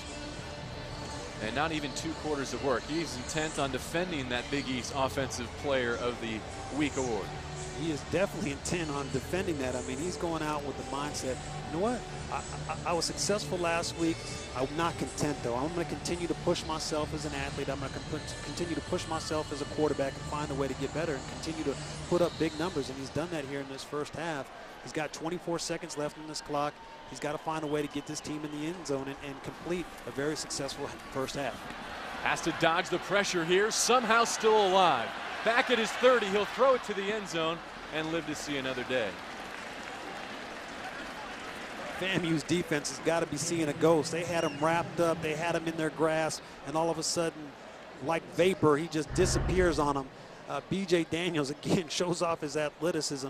That's got to be frustrating for a defense. The first time you had the opportunity to bring him down and he dances and finds a way to get out of there. It didn't result in a positive play, but it definitely didn't result in a negative play in a sack. B.J. Daniels' athleticism allowed him to escape and deliver the ball incomplete and throw it away. 15 seconds, time for 2 more plays at least? At least 2 more plays. Daniels again gets it away under heavy pressure. DJ Folsom sent BJ to the turf. DJ Folsom continues to show up for this FAMU defense. I mean, he's one of the guys in the first 2 games. He has a couple sacks. He's played well. I like his intensity that he brings. He's going to continue to fight. This senior, 6 foot, 215, outside linebacker. He's running around. He said, look, I'm going to continue to make plays. If you guys can't get him, I'm going to bring him. He delivered a nice blow to B.J. Daniels. 3rd down, 10 seconds left in the half. Daniels, one more shot at it. On the screen middle. Has his man. Near side, Victor Mark trying to get out of bounds and stop the clock, and he does. But the first half clock has expired, and the Bulls will have to settle for a 49-14 halftime lead. They weren't able to get into the end zone right there. They did a great job moving the ball down the field, but with 24 seconds on the clock, they had a couple plays, a couple shots. They didn't get it in, but I think they got to be very happy with the first half performance. Let's send it down to the sideline. Justin's with the head coach. Coach, Daryl Scott really exploding for you tonight in that offensive line. Daryl Scott's really playing well. It was nice to see him last week. He's really starting to get over being a little bit hesitant. It's been 2 years since he's played, but really kind of having a coming out party night. And the offensive line's making some really big holes up front. Right now we're too sloppy. We got a couple turnovers, way too many penalties. We're just making way too many mistakes in the kicking game. Yeah, and I know you want to build the depth tonight as well. Are we going to see that in the second half? Well, we're trying to do it the 4th series of the game, and we put the 2 offensive line in there, and we don't fan out and block an edge rusher, and Bobby Evell gets hit in the back, and we turned it over, and then they go down and put the ball in the end zone. That was 7 of their points. So I wanted to see the ones play. I saw what I needed to see out of the 2s early. Thank you, Coach. Thank you. Appreciate it. JB? And thank you, Justin. B.J. Daniels throws for 4 first half touchdowns. He runs for another, and as you pointed out, Scott with 2 rushing, another score receiving. We'll take a break here. 49-14 our halftime score. Don't go anyway. One of the best halftime performances in all of college football coming up. Investing for yourself isn't some optional pursuit, a privilege for the ultra-wealthy. Down to the field for our main event, the Marching 100.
What a treat to see both marching bands perform here at halftime at Raymond James Stadium. USF and Florida A&M combining for 63 first half points. Let's boil it down to these highlights with Ryan Neese, JB Long back with you. And B.J. Daniels did it through the air and he did it on the ground. A.J. Love brings in his first touchdown reception of the season. That's the way you want to start the game. A nice completion. A.J. Love turns it into a touchdown. That's how you want to start the game on the first drive.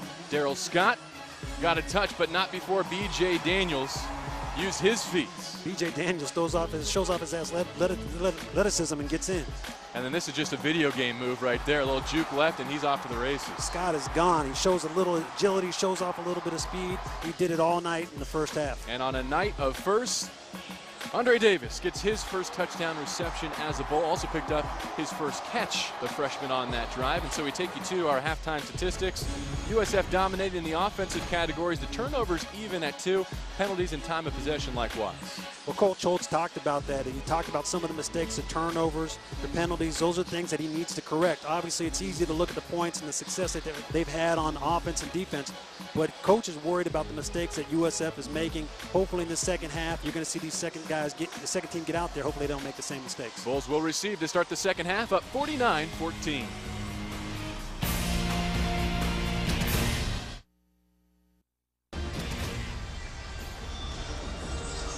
Ready for the second half in Tampa. USF with a 49-14 lead at halftime on FAMU. The 20th ranked team in the nation looking to improve to 3-0. The Rattlers won the toss and deferred. The USF took the opening kickoff. The Rattlers will get it to start the second here. They had 9 first half possessions. 2 of them went for touchdowns. Others ended in a fumble, an interception, and 5 punts. Baker had a couple big returns. He fields this one inside his own 5 and works back to the near side of the field. And out to the 20-yard line. He bounces off Terrence Mitchell and is finally brought down. With Ryan Neese, JB Long, Justin Plowski's on the sideline with us this evening. Thanks for being with us for FAMU and USF. And what a great halftime show the both bands really put on. Yeah, man, that was energetic. That was a nice performance by both bands. FAMU's band is obviously well known across the nation for what they do out there on the field. They did a great job. They were as energetic as the players are. I'll tell you what, though, Coach Taylor talked about it when we spoke with them. Hey, I want to find a way to limit the amount of punts we have. They had 5 first half punts. They've been averaging 7 to 8 punts a game. That's too many. They got to find a way to continue to get first downs in the second half and move the ball effectively down the field. Now Tariq McBurst in the backfield behind Ronald Jackson. And the Bulls pile on in the backfield. How about Keith McCaskill getting in there? And he's a Tallahassee native. In fact, his mother Phyllis is a FAMU graduate, so you know this matchup important to them as he brings down Lenworth Lennon. That's a nice play, being disciplined, staying at home as a defensive end. You got to be able to do that. You know, Giddens right there. Sometimes you get over anxious and you chase the ball down the field, but he stayed up the field. He saw the reverse coming, did a nice job securing the tackle as well. FAMU's ran that play one too many times. Now USF has caught on and defensively, hey, we're not going to allow that reverse to get us this time. You saw Keith McCaskill there. His uncle Jimmy McCaskill, an All-American center for the Rattlers back in the late 60s. Trainer under heavy duress. Ryan Giddens nearly had him in the turf. It'll go as an incompletion. But how about the sophomore out of Armwood High School? I tell you, I like his first name starting off, but now I really like him after these last 2 plays. Ryan Giddens disrupts the reverse, prevents that from happening. Now he does a great job coming around the corner, beating the tackle, almost has a sack, gets his hands out there, reaches him, and brings the quarterback down and makes an incomplete pass. He's doing a nice job starting off this game for the sophomore. 3rd and 21 to go for FAMU. Just a minute into the second half of play. Trainer from the shotgun. The Bulls will rush 3. The Rattlers go on the draw. Eddie Rocker breaks away and comes up just short of first down yardage. They'll mark him shy of the 30. Well, that first down play, that reverse that was nullified by Giddens' play and, made for a long second down and an even longer 3rd down. And now they had a nice run play, but unfortunately they come up short again and they have to punt. I mean, these are the kinds of situations that they got to keep themselves out of. They got to have short 3rd downs. They want to find a way to get first downs, and that means they have to have positive yards on 1st and 2nd down and not go backwards. Terrence Mitchell fields the punt at the 36. Up the middle, makes his move, and out to the 45-yard line, and that's where the Bulls will start their first offensive possession. B.J. Daniels only needs a handful of yards to surpass the career mark he set last week against Ball State, and he has joined the offensive huddle. It looks like he'll get that opportunity here to start the third quarter. Well, B.J. Daniels, I'll tell you, I mean, that first half performance, he was hot. His first touchdown pass to A.J. Love, found him, rolled out, made a nice throw. Then he was able to show off his fancy footwork and scamper into the end zone. Then he made some other solid throws the entire first half. He's done a great job finding the open receiver, and the receivers have done a great job finding their way into the end zone.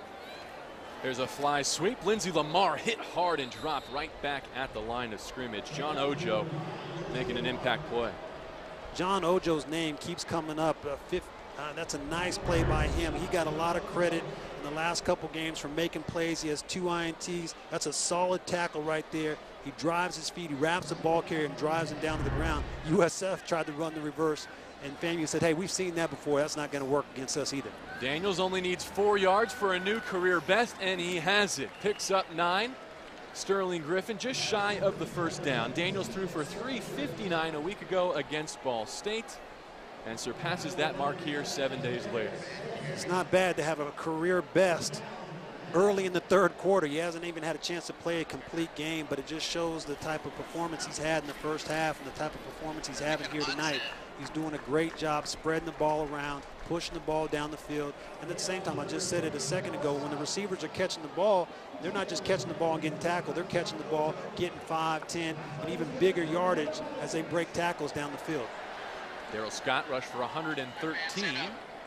He's also had a career best with the Bulls in the backfield, lined up next to B.J. Daniels. Throws a block, giving Daniels time to find Sterling Griffin, and they'll move the chains again just outside the 30. I tell you what, Sterling Griffin and B.J. Daniels are on the same page. They've been on the same page all night. They have a nice rapport with one another. I like the way that this combination, this wide receiver quarterback combination, it's impressive here tonight.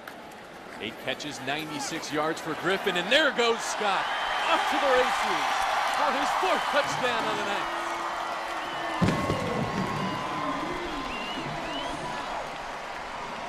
JB, I said it a long time ago. I tell you, you know what, if I'm an offensive coordinator and I keep getting holes this big and I have a running back like Scott in my backfield, I'm going to stop throwing the ball and just keep handing the ball off.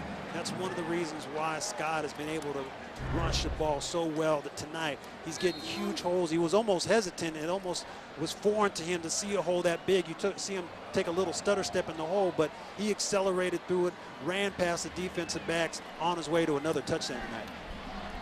Mike Amanani still spotless on the season in point after tries. He extends the lead to 56-14. Scott on the 31-yard jaunt. He's gone for 146 and 3 rushing touchdowns on the night.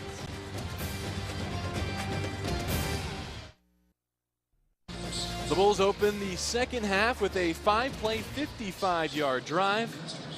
Darrell Scott needed just a minute 27 to lead his team down the field for another touchdown. He has 3 on the ground, another one on a screen pass. A career night for a young man who could not find a home in Colorado. Transferred to USF, had to spend that year sitting out, getting ready for an opportunity that this season presents. And he is emerging as quite a weapon in that Bulls backfield. 56-14 our score as the Bulls kick it away. And Baker Field's at his 10. Running room up the right side and all the way out to the 34-yard line. And it's not just Ryan Neese, Darrell Scott tonight. It's Demetrius Murray, as it has been throughout the season so far. Combined, the Bulls are over the 200-yard mark rushing.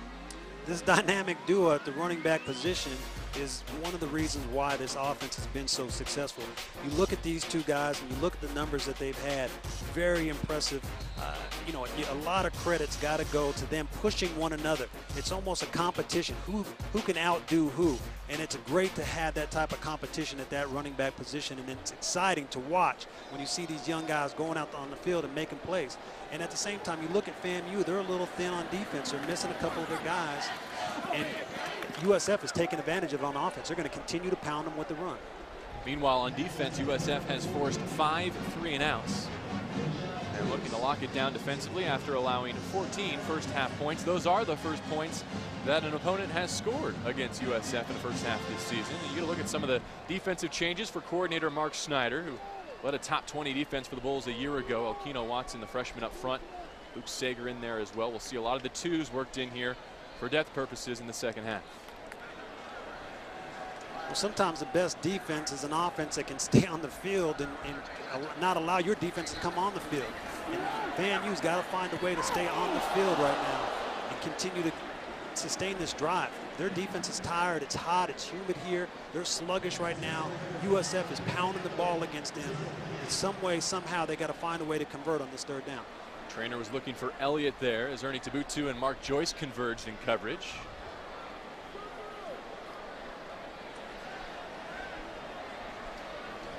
So now 3rd and 10, and FAMU is 1 of 7 on third down here tonight.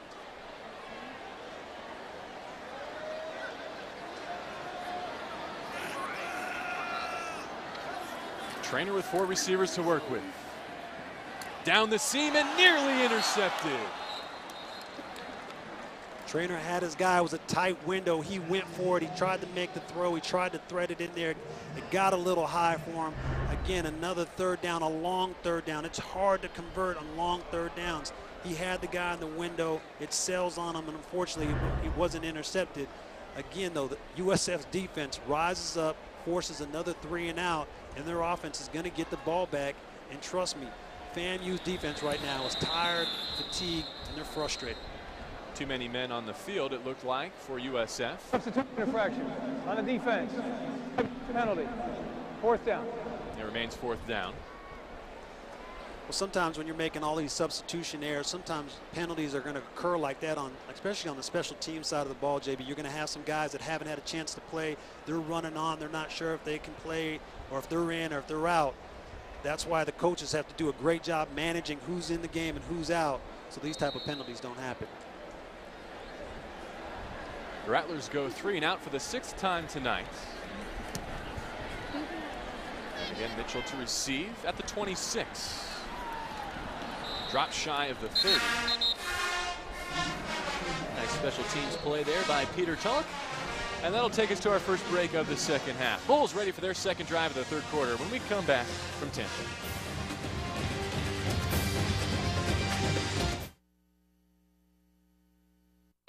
Cool thing about Sam Adams is that they put out beers according to seasons. We have Samuel Adams Winter Lager. Welcome back to Raymond James Stadium. 56-14, USF on top and with the football with 11:19 to go in our third quarter of play. A new quarterback, Bobby Eveld, makes his second appearance of the night, and you would assume he gets the remainder of the snaps here. Finds Welch on his first pass, and that's complete out near the 40-yard line. Should be good for a first down. Let's send it down to the sideline and check in with Justin. All right, thank you, JB. And this is going to be a very important drive for the second-team offensive line of USF. Last time they were in there, they missed a blitz, and Bobby Eveld got hit, which led to his interception. It's a big drive for them to get back on track. Thank you, Justin. We'll look for that as Eveld sets his feet and fires, and he's 2 for 2 on this drive. Another first down, and that's complete to the freshman, Ruben Gonzalez. Bobby Eveld does a great job on that sprint out pass to start sprinting out, move in the pocket. At the same time, he is able to find his receiver, turn his shoulders, and deliver a ball. That's not an easy throw, but he puts it on the money, puts a lot of velocity on it. Now Marcus Shaw picking his way for 10 before he's stopped up at the 36. So both the freshman stud receivers, Ruben Gonzalez and Andre Davis, have their first career catches, and they're in the books. Marcus Shaw moves the chains. You know, we talked a lot about Murray and Scott at the running back position, but Shaw, a little scat back, 5'9", 182. He's a shifty guy. I like what he brings to the table. He's always energetic. He loves having the ball in his hands, and always something special can happen when he has it in his hands. So I like watching him as a fan and as a former defensive player. Eveld takes 10 more himself, and there's a new offensive line in front of him, as Justin alluded to. I'll read you some of those names along that new offensive line. Darren Poe, Tony Kibler, Kevin McCaskill handling the center duties. Get a look there at Kibler. Damian Edwards in there as well. And how about Darrell Williams? You'll see him 76, the tackle, making his first appearance. And they burned the red shirt on the freshman. He just kicked down the door, and Holtz couldn't keep him out of the lineup. couldn't keep him out of the lineup. They said, hey, we got to find a way to get this guy on the field playing. I mean, that's just the kind of tenacity he had, the athleticism he showed, and the discipline. Hey, I'm going to continue to prove to the coach that I need to be on the field. And Justin made a point earlier about this offensive line. They struggled in the first half. They didn't slide the protection. They didn't pick up the blitzer. That blitzer came in and hurt their quarterback and caused their quarterback to throw an interception. A lot of pressure is putting on them right now to go out and play well. Here's Shaw out of the backfield, reaching for the pylon. Out of bounds at the 4.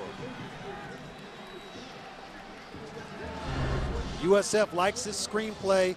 Evil sells it. He finds Shaw. Shaw sees the big boys out in front setting up the blocks. He's got one guy to miss. He dives for the pylon. Unfortunately, he stepped out of bounds a little bit before that. But again, that screenplay has been effective for them all night. They're going to continue to go to that because it's working. At the 9-minute mark, third quarter. Eveld right back to Shaw.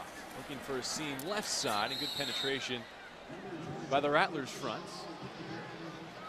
That's a unique offensive formation for their USF as well. Down in the red zone, inside the 10-yard line. They line up they call it a pistol formation where the quarterback's in a shotgun position. The running back is behind them. It's a unique offensive formation. Sometimes it can confuse the defense. It didn't work that time, but they're probably going to go back to it. They have several plays off of that formation. Eveld will throw. The fade left side. A jump ball is intercepted. Ruben Gonzalez was fighting for it. Ruben Gonzalez went up and tried to jump up there with Stewart, and Stewart made a nice play and tipped the ball back. This didn't get enough air. Evil didn't get enough air on that to get it back in the back of the corner, and Stewart was able to jump up there with Gonzalez and tip it back, and the interception was caused. Bobby Jackson gets it, but you're right. Stewart created that play. It's in a one-on-one defensive battle. Bobby Jackson said, hey, I'm going to continue to run over there. I might not be able to break up this pass, but who knows what happens. Guess what? A little present falls in your lap because your corner goes up there and makes a nice play, and you get to make the interception. That's a nice play by Bobby Jackson. And really, it's a hustle play in that situation. Second interception of the night for Bobby Eveld, and both have been tough for the young quarterback. Hit as he threw back in the first half. And that time you really trust that you put a ball up and your receiver's going to go up and make a play and you take your chances. Well, especially with the young Gonzalez. We showed him earlier and showed his size. I mean, this is a big kid, and you think he's going to be able to go out, jump a smaller corner in Stewart. But you know what? Stewart did a great job as a defensive back. He's 5'9", 160, but he went up and jumped up there with the guy that's over 6'3". That's a nice play on his part. But at the same time, like you said, Evil said, hey, I'm going to go to my guy. I think my guy's going to win that battle. And unfortunately, it just didn't happen. Chance to call out some of the new linebackers for USF. Curtis Weatherspoon in there, Mike June as well. Hans Lewis, the group of 3 in green. 2nd and 11 from the 19. Pass complete near side. Kevin Elliott has had a quiet night and still on his feet at the 35-yard line. First down, Florida A&M. There you go, moving the chains. That's what you like to see. This offense says, hey, we're going to continue to run our offense. It was a nice out route by Elliott. Austin put it on the numbers. A nice, easy throw and catch. He's got to continue to do that the rest of the night. These are easy plays. He's got to calm down. I know we talked about it earlier. Coach Taylor said, hey, my quarterback's pressing too hard. That right there was a nice example of, say, when you're calm, cool, and collective, you can play at a high level. Let's continue to be consistent there. First down of this third quarter for Florida A&M. Trainer on play action with Forte chasing him from behind. He'll go down for a loss of 8. You know, Forte did a great job coming around the edge right there off the right side. Nice hustle play on his part, but that sack has to be credited to the secondary. The secondary did a great job. It was a 2-man route off the play action. Austin waited for it to develop. Nothing happened. It was a long developing play, and when there's a long developing play like that, Forte said, hey, I'm going to be opportunistic. I'm going to take advantage of this. I'm going to chase down this quarterback and get myself a sack. 6.5 minutes to go in our third period of play. 2nd and 19, so officially a loss of 9 on the sack by Julius Forte. And now Claude Davis coming off the edge, and there's a fumble.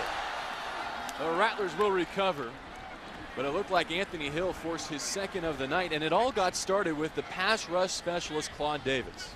Claude Davis is a speed rusher. I mean, they say, hey, guy, We know what you're capable of doing. The coaches talk about it. We want you to rush the pass. When we know it's a passing situation, we want you to be disruptive. He was able to force a quarterback to step up in the pocket, which resulted in a fumble.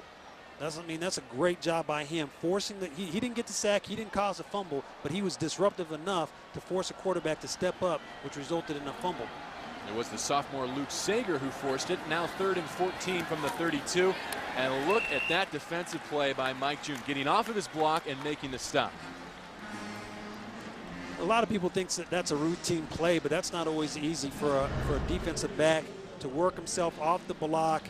It's an easy throw right in the backfield, but he does a great job beating the wide receiver. Elliott doesn't do a good job blocking him, allows him to run up there and make a nice routine tackle, a nice play.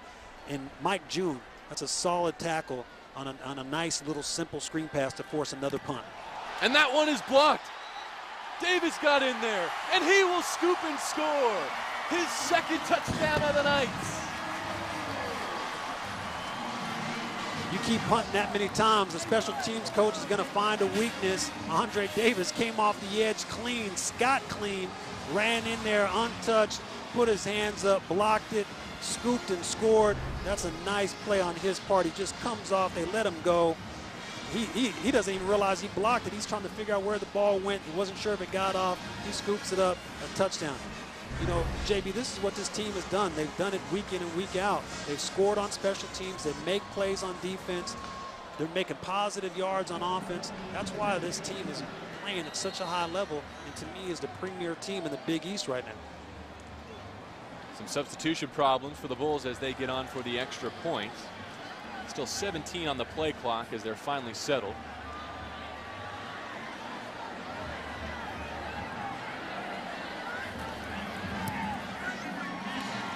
(63-14) with 5 minutes to go in the 3rd period. Well, you think this is a night that Andre Davis might remember? His first receiving touchdown as a collegiate, and now the block punt, the scoop, and the score.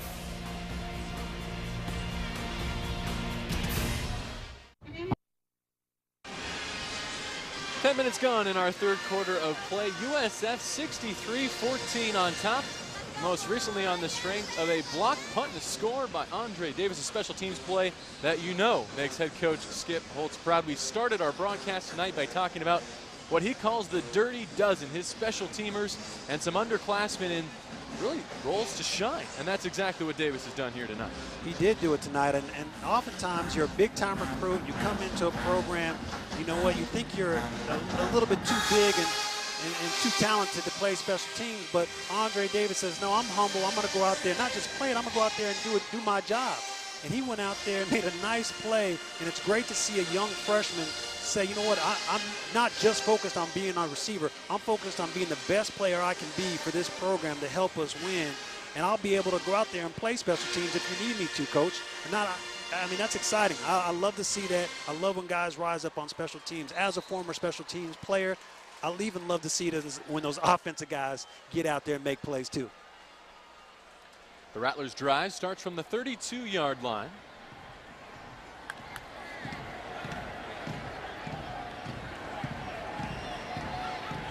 Seven on the play clock.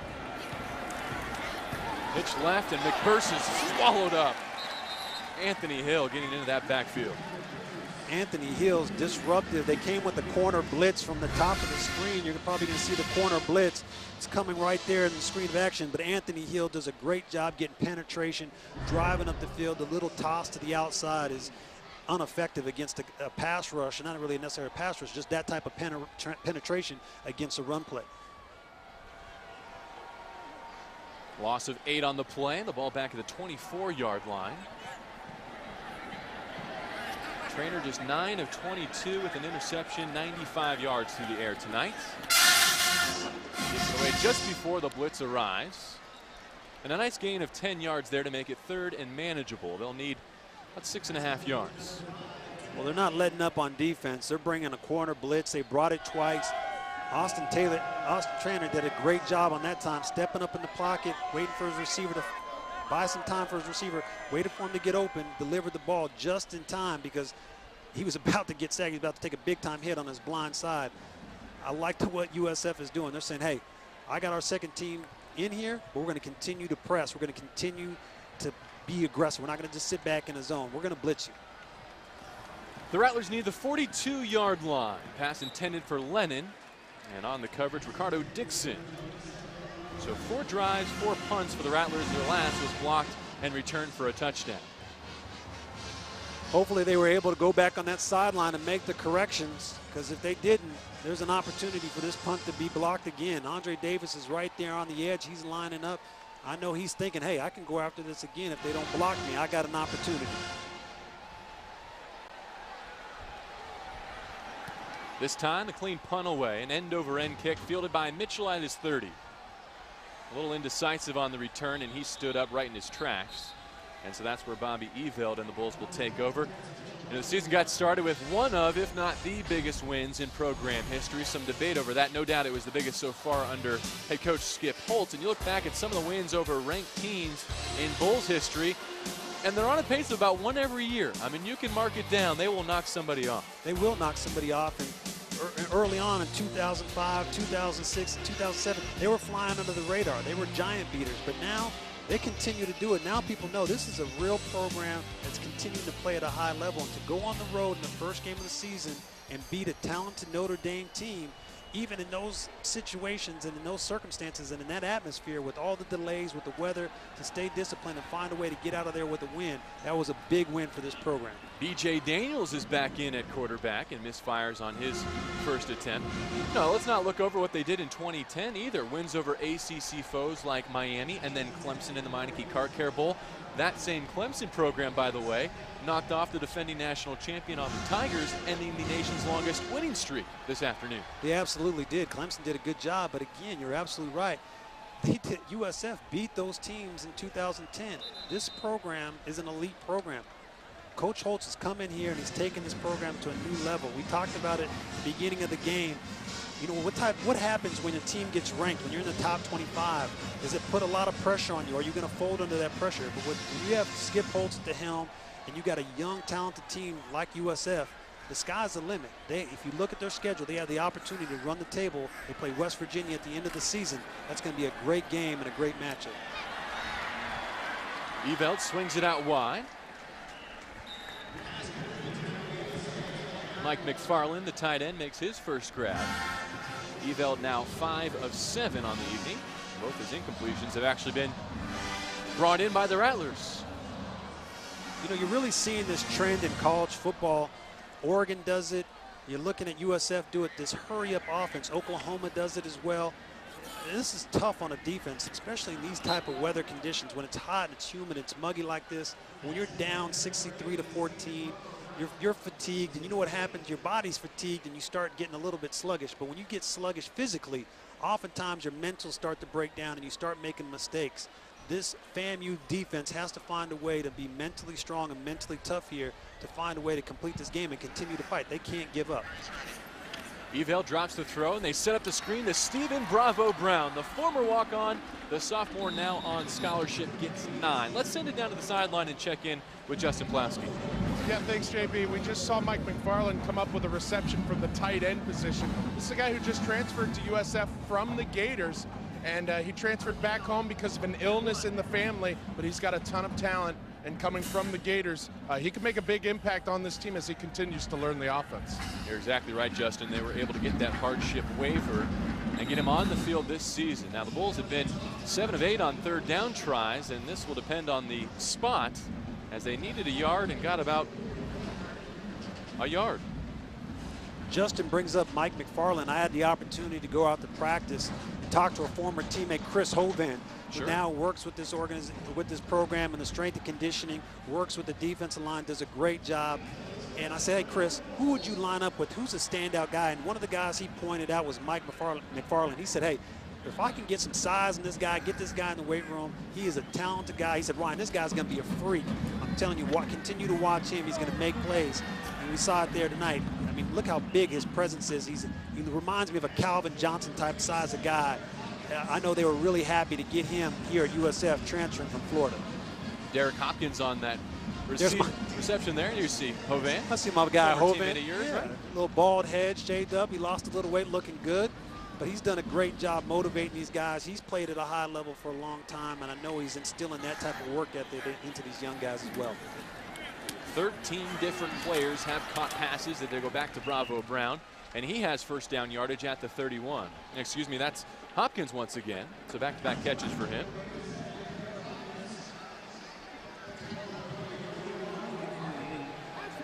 Inside a minute to go in this third quarter. Best drive that Bobby Eveld has engineered so far.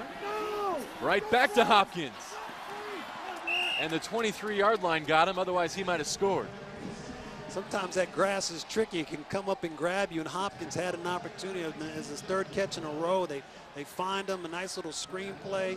They have an opportunity. He has an opportunity to score, and unfortunately, the white chalk jumps up and trips him down, and he goes down. I know he's a little bit frustrated and disappointed. He saw the end zone, and he comes up a little bit short. See how the Bulls offense continues to mix pieces. B.J. Daniels back in the shotgun. He'll swing it out wide. Hopkins, a stiff arm, and has 7 more. And that'll do it for our third period of play once the clock resumes. There we go. 63-14. That's the end of the third period. After 3 periods of play, and the Bulls driving for more. A comfortable lead and perhaps looking to improve on their top 20 ranking.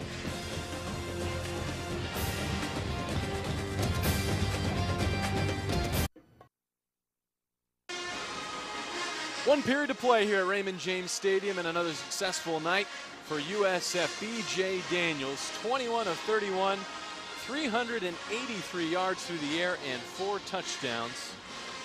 He's been magnificent doing it with his feet as well, and now giving way to Bobby Eveld for another red zone trip for the Bulls as we start this fourth quarter.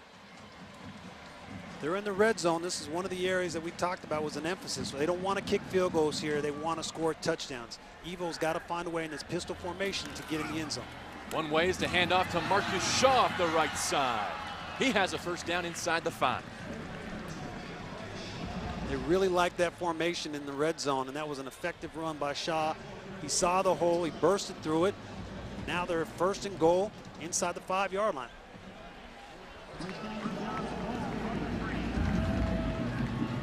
Late defender added to the Rattlers formation. They go back to Shaw, and he is dropped for a loss. Good penetration up front by Jerry Willis, the starting defensive end for the Rattlers. Jerry Willis does a great job using his hands, getting upfield. Shaw tries to beat him to the outside, but he's not able to. His speed doesn't allow him to get around the corner. Shaw does a good job just securing on the ball. Sometimes you can have a fumble in that situation. Bravo Brown in motion on second and goal. Eveld tucks it and stuffed at the 3. These are meaningful snaps for Bobby Eveld, as we found out last season. He's a walk-on freshman with the Bulls and was called upon late in the season at Miami to lead one of the biggest upsets in program history. And then he also started the Big East finale. He did a great job. He came in off the bench, led them to a victory against a Miami team. That was another big-time win for this program. This is another opportunity for him to continue to showcase his talent. That last play, he rolled out. He got a little bit impatient. He tucked the ball and tried to get the touchdown on his own. He had somebody open. Blitz coming as he throws the fade right side. Davis goes up to bring it in. Pushed out of bounds, and there is a flag down. So no touchdown, but the Bulls might have a fresh set of downs if it's a pass interference. Might have been offensively. They were fighting for it before the ball got up there. We'll see what the call is. Pass interference. 13 to the defense. The ball will be put at the 2-yard line. First and goal. I think the Bulls might be making a point of establishing Andre Davis for some help down the road. I tell you, as a former defensive player, you saw me arguing. It might have been offensive, but it was clearly defense in that situation. But Andre Davis is a guy they're going to continue to feed the ball to. He's a talented wide receiver. He's shown off his skills on the offensive side of the ball, the special teams side of the ball. They're going to look to him the rest of the night. Shaw from the 2, and he has his second career touchdown. It's great to see the small scat back take the ball up the middle, up the gut, and get in. He said, I'm going to lower my head and find a way into this end zone. Oftentimes, we've seen them use Shaw, running to the outside. bouncing it outside. This play was designed to go right down the hill, right up the gut. He lowers his pads. Great job blocking up front for that second unit. They get a touchdown. That's what they want to do in the red zone. 13:20 to go in our fourth quarter. Bulls can touch 70 with this point after try. In case you're wondering, they put up 80 points their first time out in 1997 against Kentucky Wesleyan. It still stands as a school record, but with 13:20 to go, perhaps a chance to make a little history. Offside. 13 on the defense. Penalties declined. Point is good. The defensive penalty declined, and we'll go to break. 70-14 our score. Bulls cruising in Tampa.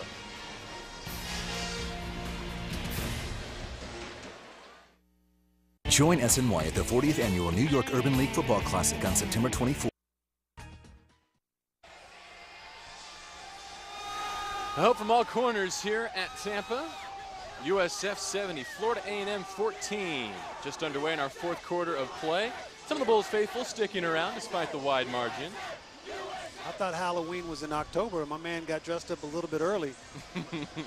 He's still excited, though. That's one thing you got to respect about these USF fans. They have one of the biggest student sections. They're loyal fans. They cheer these Bulls on every single home game. We're getting a chance to see some great depth from the USF Bulls as the freshman wide receiver Ruben Gonzalez makes the tackle on special teams. Let's check in on the sidelines with Justin for more on Marcus Shaw, who just scored that last touchdown. Well, first I need to make sure that Ryan wasn't talking about me dressing up, but let's get into Marcus Shaw a little bit, guys. He really came on strong as a freshman last year, but then had to deal with some academic issues. He's come back and really making the most of his opportunities tonight. Brings a lot of speed to USF's backfield. Sure does, Justin, and thanks for that perspective. Justin's absolutely right. I mean, you look at the other two guys, and Scott and Murray, and obviously they're physical guys, but Shaw brings that other dimension. He's a scat back. He's shifty, but at the same time, he's very explosive. And when he gets the ball in his hands, if he gets an open lane, watch out. There's few people that are going to be able to catch Shaw as he's running away from him. The Rattlers will make a change under center. Damian Fleming, their reserve quarterback, on in relief. Austin Trainer, the redshirt sophomore, takes a seat. Let's take a look at the upcoming schedule for USF.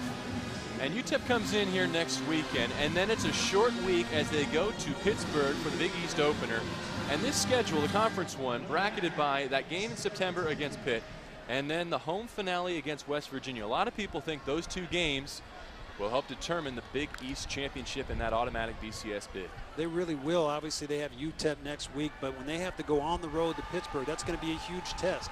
Oftentimes, this program has struggled on the road. They've done a great job in their home, on their home territory at Ray J, getting it done, find a way to win.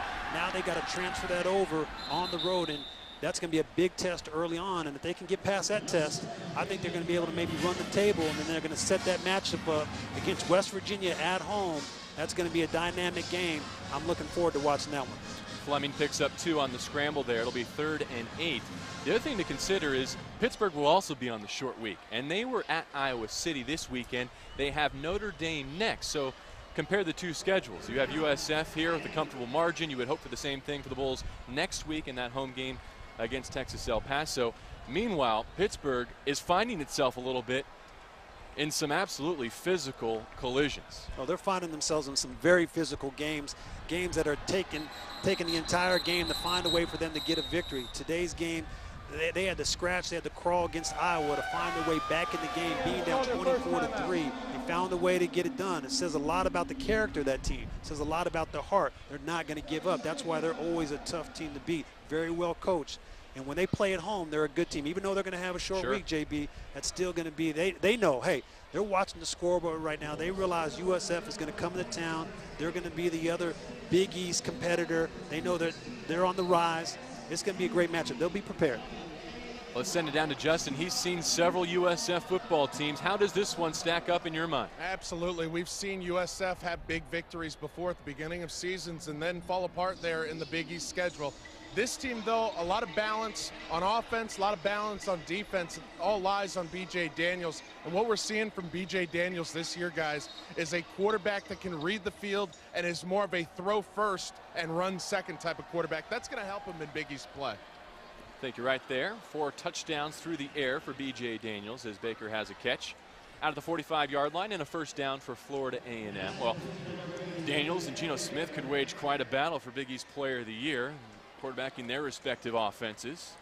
See them late in the season go head-to-head. Well, you know what? There's a lot of emphasis on B.J. Daniels. There's a lot of hype, obviously, because he's a great player. But what's really going to help him is Scott and Murray and Shaw as well. When you have running backs that can support you and get positive yards and you can open up that run game, it allows Daniels to have that play action pass. It allows him to open up the pocket, which he's very effective. Rattlers going deep, and that pass led the intended receiver out of bounds. You saw the shot of Coach Voss there with B.J. Daniels on the sideline. A great working relationship as they've continued to foster his growth. And this was an important game for B.J. Daniels just from a personal perspective. From Tallahassee, his father, Bruce, actually works for the university. There's a look at Coach Voss on the sideline, doing a great job with the USF quarterbacks. You can see he's not only groomed Daniels, but has Bobby Eveld ready to go late last season and again here in 2011. Coach Voss has done a great job. Sometimes the quarterback coach gets underrated and not talked about a lot until their quarterback excels. And obviously both of these quarterbacks look very well prepared. They've done a good job here tonight. They're able to stand in the pocket, and at the same time they have an understanding of the offense. They're able to have command of the offense and the playbook, which is a great thing. But the quarterback's coach also is to help these guys work on their mechanics, their footwork, their ability to keep the ball high when they're dropping back. All of those things, that's what the quarterback coach is working on, the fundamentals to developing and becoming a great quarterback. 3rd down and 10 coming here for the Rattlers, and we'd be remiss, Ryan, if we didn't talk about Pittsburgh and mention the fact that they and Syracuse have applied for ACC membership as conference realignment continues to take the nation by storm. And it's awkward to see it in the context of an actual season, because who knows if Pittsburgh will even still be technically a fully fledged member of this conference when USF does go there in a couple of weeks. Well, a lot of people out there scratching their head. You have, you know, programs jumping from one conference to another, applying to different conferences. It's a really interesting dynamic that's going on in college football. But as the dust settles, I anticipate seeing 2, 3, 4 powerhouse conferences at the end of this. And it's going to take a little bit of time, but there's going to be people jumping ship. And all of a sudden, we're going to be left with 4 programs or 4 conferences out there that have 12, 16 schools in them. It's going to be really interesting. But, I mean, you're right, JB. I mean, to have that happen during the season is, to me, very peculiar. It has me scratching my head at the same time. Nice gain for 8. Jordan Stanley, the running back for FAMU. For conference realignment perspective, let's check back in with Justin. How do you see this all shaping up? Yeah, you know, I mean, the Big East is in a sticky situation, I guess, right now. If Pitt and Syracuse do intend to leave, I don't think Doug Willard or any of the athletic directors in the Big East are going to be very surprised at the movement that's going on in conferences right now.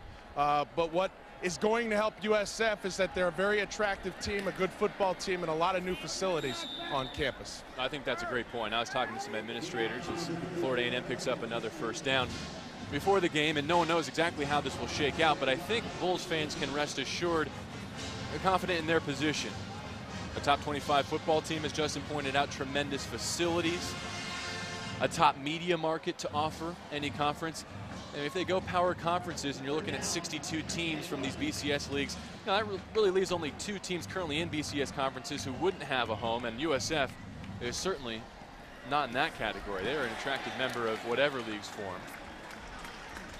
The Rattlers must have come up just short there on 2nd down. They were facing 3rd and about half a yard, and they didn't get it. Well, this is going to be a big 4th down. They've done a great job moving this ball down the field. This is one of their most impressive drives of the game. It's going to be important for them to find a way to convert this 4th and 1, 4th and 2. It looks like this is going to be a challenging play. That's why they're going to call a timeout. They got to draw up at the right play for this situation.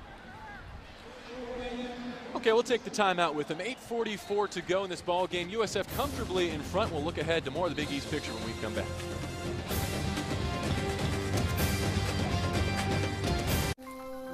Zero calories, maximum Pepsi taste. Tommy, T-H-O. Cece, glad you made it. Ricky wins again. Oh, what is this place? Iowa, only with maximum Pepsi taste and 0 calories. Whoa.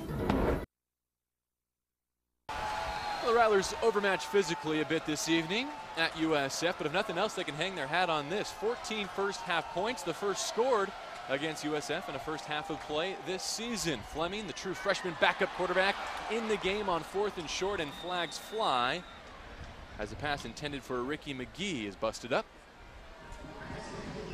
They went for the quick slant right there, saw an opportunity. Corner was playing a little bit soft. 23 defense. Ball will be put at the spot of the foul. First down. Brandon Salinas whistled.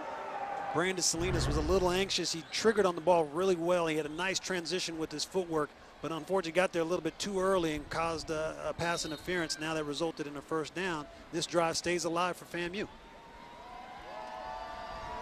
It started at the 31-yard line. Rattlers all the way down to the 16 now. They'll go to the ground, and there's a fumble. It looked like the Rattlers recovered, but Elkino Watson, the true freshman, jarred it loose. Elkino Watson gets off the ball extremely quick, fights through a double team, gets in the backfield, puts his hand on the ball. And again, the freshmen continuing to step up. They're getting opportunities and they're making plays. You like to see that from a young defensive lineman, a defensive tackle. That was a nice play to beat a double team, get upfield, and cause a fumble. 2nd and 14 from the 20. Bulls have been able to create that pass rush really with just their down 4. Looks like they may have jumped there, but no flags down as Fleming scrambles and reaches the 17.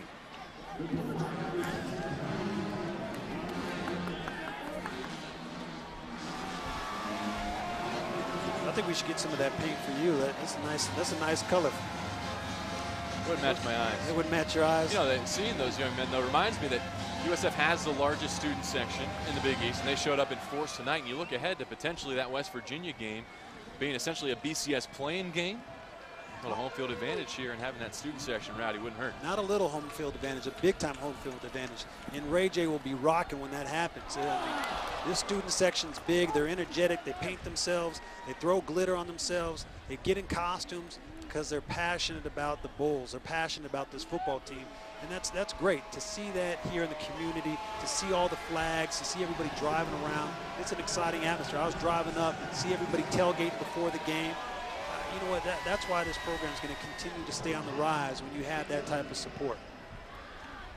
Chance to mention Patrice Pierre there, the defensive back who nearly came away with his first career interception. With 7:13 to go. The Rattlers are going to attempt a field goal.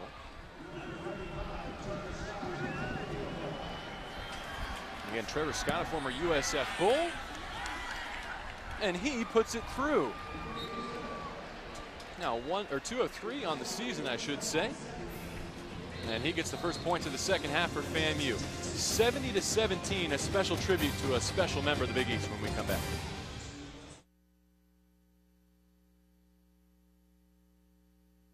My parents always lived in Queens until my dad transferred to Istanbul. They settled in quickly, found their local deli, a few shortcuts, and a neighborhood. To go in the ball game, 70-17, USF on top. The Rattlers putting points on the board for the first time in the second half on that field goal before we went to commercial. I thought USF was going to pitch a shutout in the second half for the first time. Unfortunately, you know, as FAMU finds a way. They had a nice drive. They worked the ball down the field, and they got a nice field goal out of it. Derek Hopkins deep to return for USF from just inside his goal line. Still on his feet at the 30. And reversing field before he's spun down across the 40. Now, before the game, Director of Athletics Doug Woolard here at USF invited the Selman family of the late Leroy Selman, his widow Clebra, and his children Brandy, Leroy Jr., and Chris. They're all USF graduates, to participate in the coin toss ceremony. Of course, Selman, spending 18 years with the Bulls, was the athletic director himself from 2001 to 2004. Suffered a stroke while the Bulls were in South Bend preparing to play Notre Dame, and passed away on that Sunday following. Our continued deepest sympathies go out to the family, and Leroy Selman continues to be honored with every player, every snap, and across this stadium and across this Bay Area community As he should be. I mean, a true legend, a guy that really set the bar on the field and off the field of what it meant to be a professional. A guy that cared about the community, cared about people, and it's great to see that his family's still supporting the university and the program because he put his heart into this. It's one of the reasons why USF Bowls is a successful football program. He helped start it. He was one of the founding guys behind this entire thing. A lot of respect from my part, from everybody in the community, for Leroy Selman and his entire family. Bradley Battles gets his first rushing attempt of the season there, picks up 5. Now Justin down on the sideline. You know Leroy from your work with the Bulls and also with the Tampa Bay Buccaneers. How about your thoughts?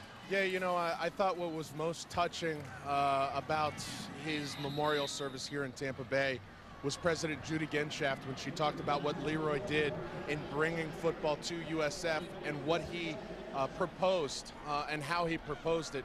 When he talked about bringing football to USF, it was about bringing families together in the stands. It was about giving young men an opportunity to get a collegiate experience and get a schooling beyond their high school years.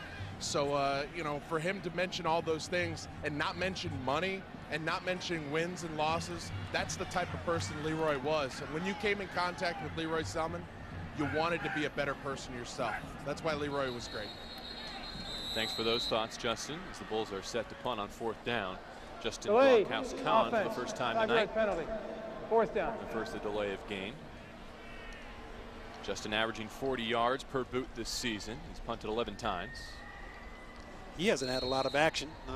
It's nice that he's getting out there. He said, man, my leg's loose. I'm ready to go. I mean, it's good that your punter's not seeing action. He gets a little nervous. He wants to do his job, but I know that the coaches are happy that he's not punting a lot in every game.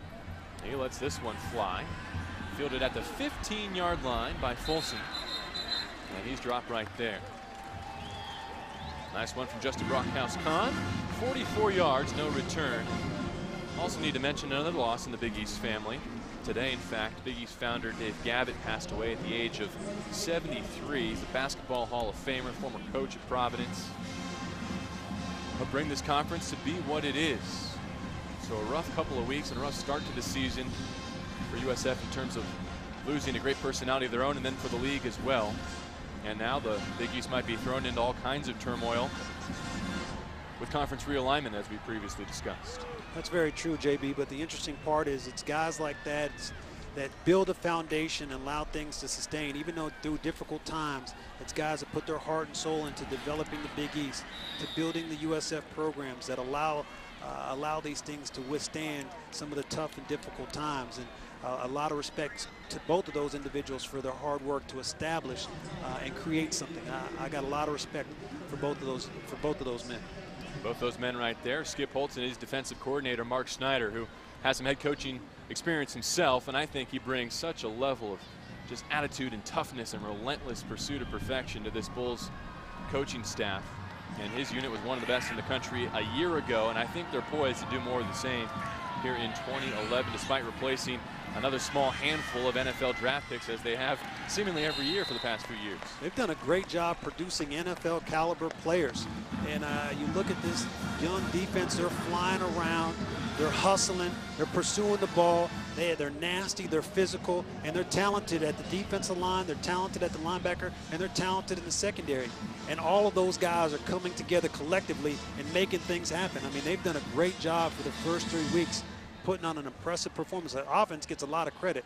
This defense deserves as much credit because they're doing a great job, and that started all from the defensive coordinator.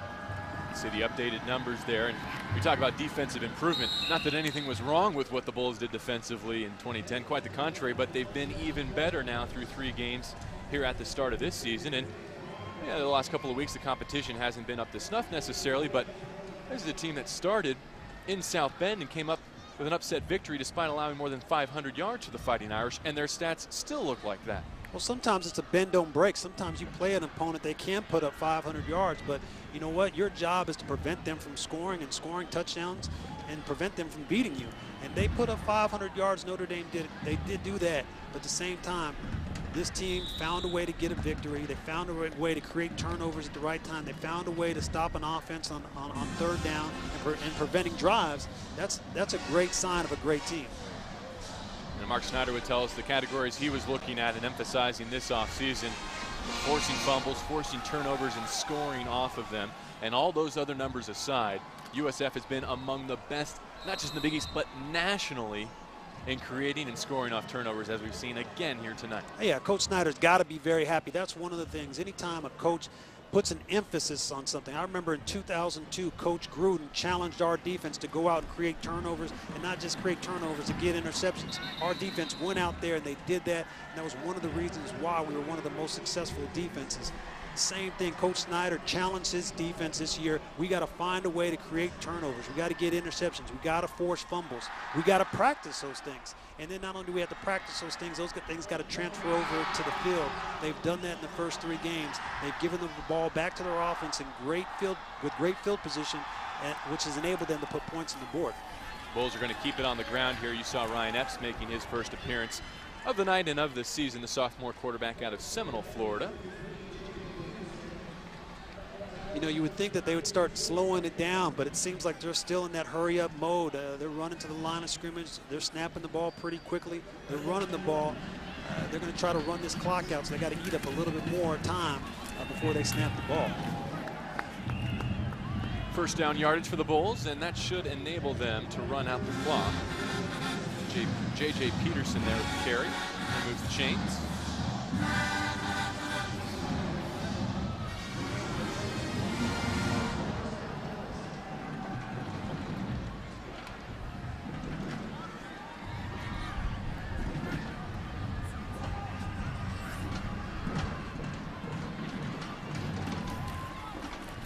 Again, Peterson out of the eye.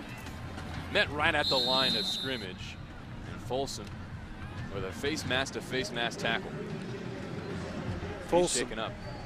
He's shaken up a little bit, but he showed up all game long. He's a physical guy. He's a smaller guy, 6 foot, 215, but a guy that I just have a lot of respect for his play tonight. Despite the score, he's continued to fight and make plays. Broken play there, and drop for a loss will be Epps. Clock running inside of 2 minutes to go, and third down facing USF.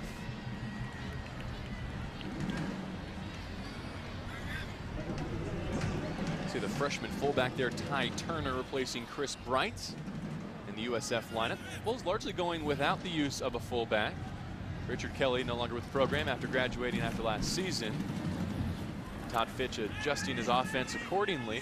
I don't think it's that they want to go away from the fullback necessarily, but they're going to use the personnel that gives them the best chance to move the football. And right now, neither of the freshmen with relative inexperience are passing that role. Yeah, sometimes your personnel is going to dictate what you're going to want to run on offense and on defense. And right now, they're not necessarily fully comfortable with having the fullback in there as a featured package. They'll bring him in at times in short yardage situations, but they like what they're doing on offense. And obviously, the results are in the stats. I mean, Scott, Murray, and Shaw have done a great job running the ball very effectively without a fullback there. So you got to be impressed with what this offensive coach and what they've decided to do, moving away from the fullback in their offense. And with Daniels operating out of the shotgun and using so many receiving weapons well, that's another way around it.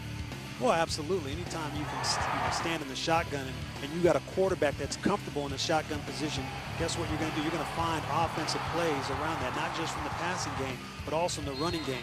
And that's one of the reasons, another reason why they've decided to kind of go away from the fullback typical formations. These are your prototype formations and your pro-style formations with the fullback, 1 tight end, 2 receivers. They've gone away from that. Daniel says, hey, I like to be in the shotgun position. I can hand the ball off. I can throw from here. Coach says, all right, let's make it happen. As the final seconds bleed away, I think what our producer Chris McCulley might have been suggesting there with that playlist by Darryl Scott, who had a career night tonight, is, hey, when you got a guy, a running back who can line up at 6'1", 240, who needs a fullback? He can fill both roles for you. That's a great point. I mean, when you got a big boy like that, 6'1", 240, there's not a lot of guys in the nation that are that size with that speed and that agility. There's one of the reasons why he's a successful running back, and he showed it off tonight. I mean, he really played at a very high level. He showed all of his talents, as did B.J. Daniels. Both of those guys were playing at a high level. They got to maintain that momentum into the next coming games. Final seconds run off. The Bulls will win this one 70-17. Ryan Neese, your final thoughts? I'll tell you, you got to be impressed with the way this team played tonight. Offensively, they did a great job putting the ball in the playmakers' hands. B.J. Daniels did a great job distributing the ball. Scott did a great job running the ball. Murray as well. The entire offense was very impressive across the board, and then defensively, they rose to the occasion. They created turnovers. This was a great performance and a win. In a game they knew they needed to get the win. A game they knew they were going to win. They found a way not just to win, but they dominated. Joe Taylor's FAMU Rattlers fall to 1-2 on the season. Skip Holtz and the top 20 Bulls improved to 3-0, and now they will await UTEP a week from tonight before looking ahead to the Big East Conference schedule. Our producer tonight has been Chris McCulley, our director Bob Herman. For Ryan Neese and Justin Plowski on the sideline, I'm JB Long. Thanks for being with us. Your final score one more time from Tampa: USF 70, Florida A&M 17.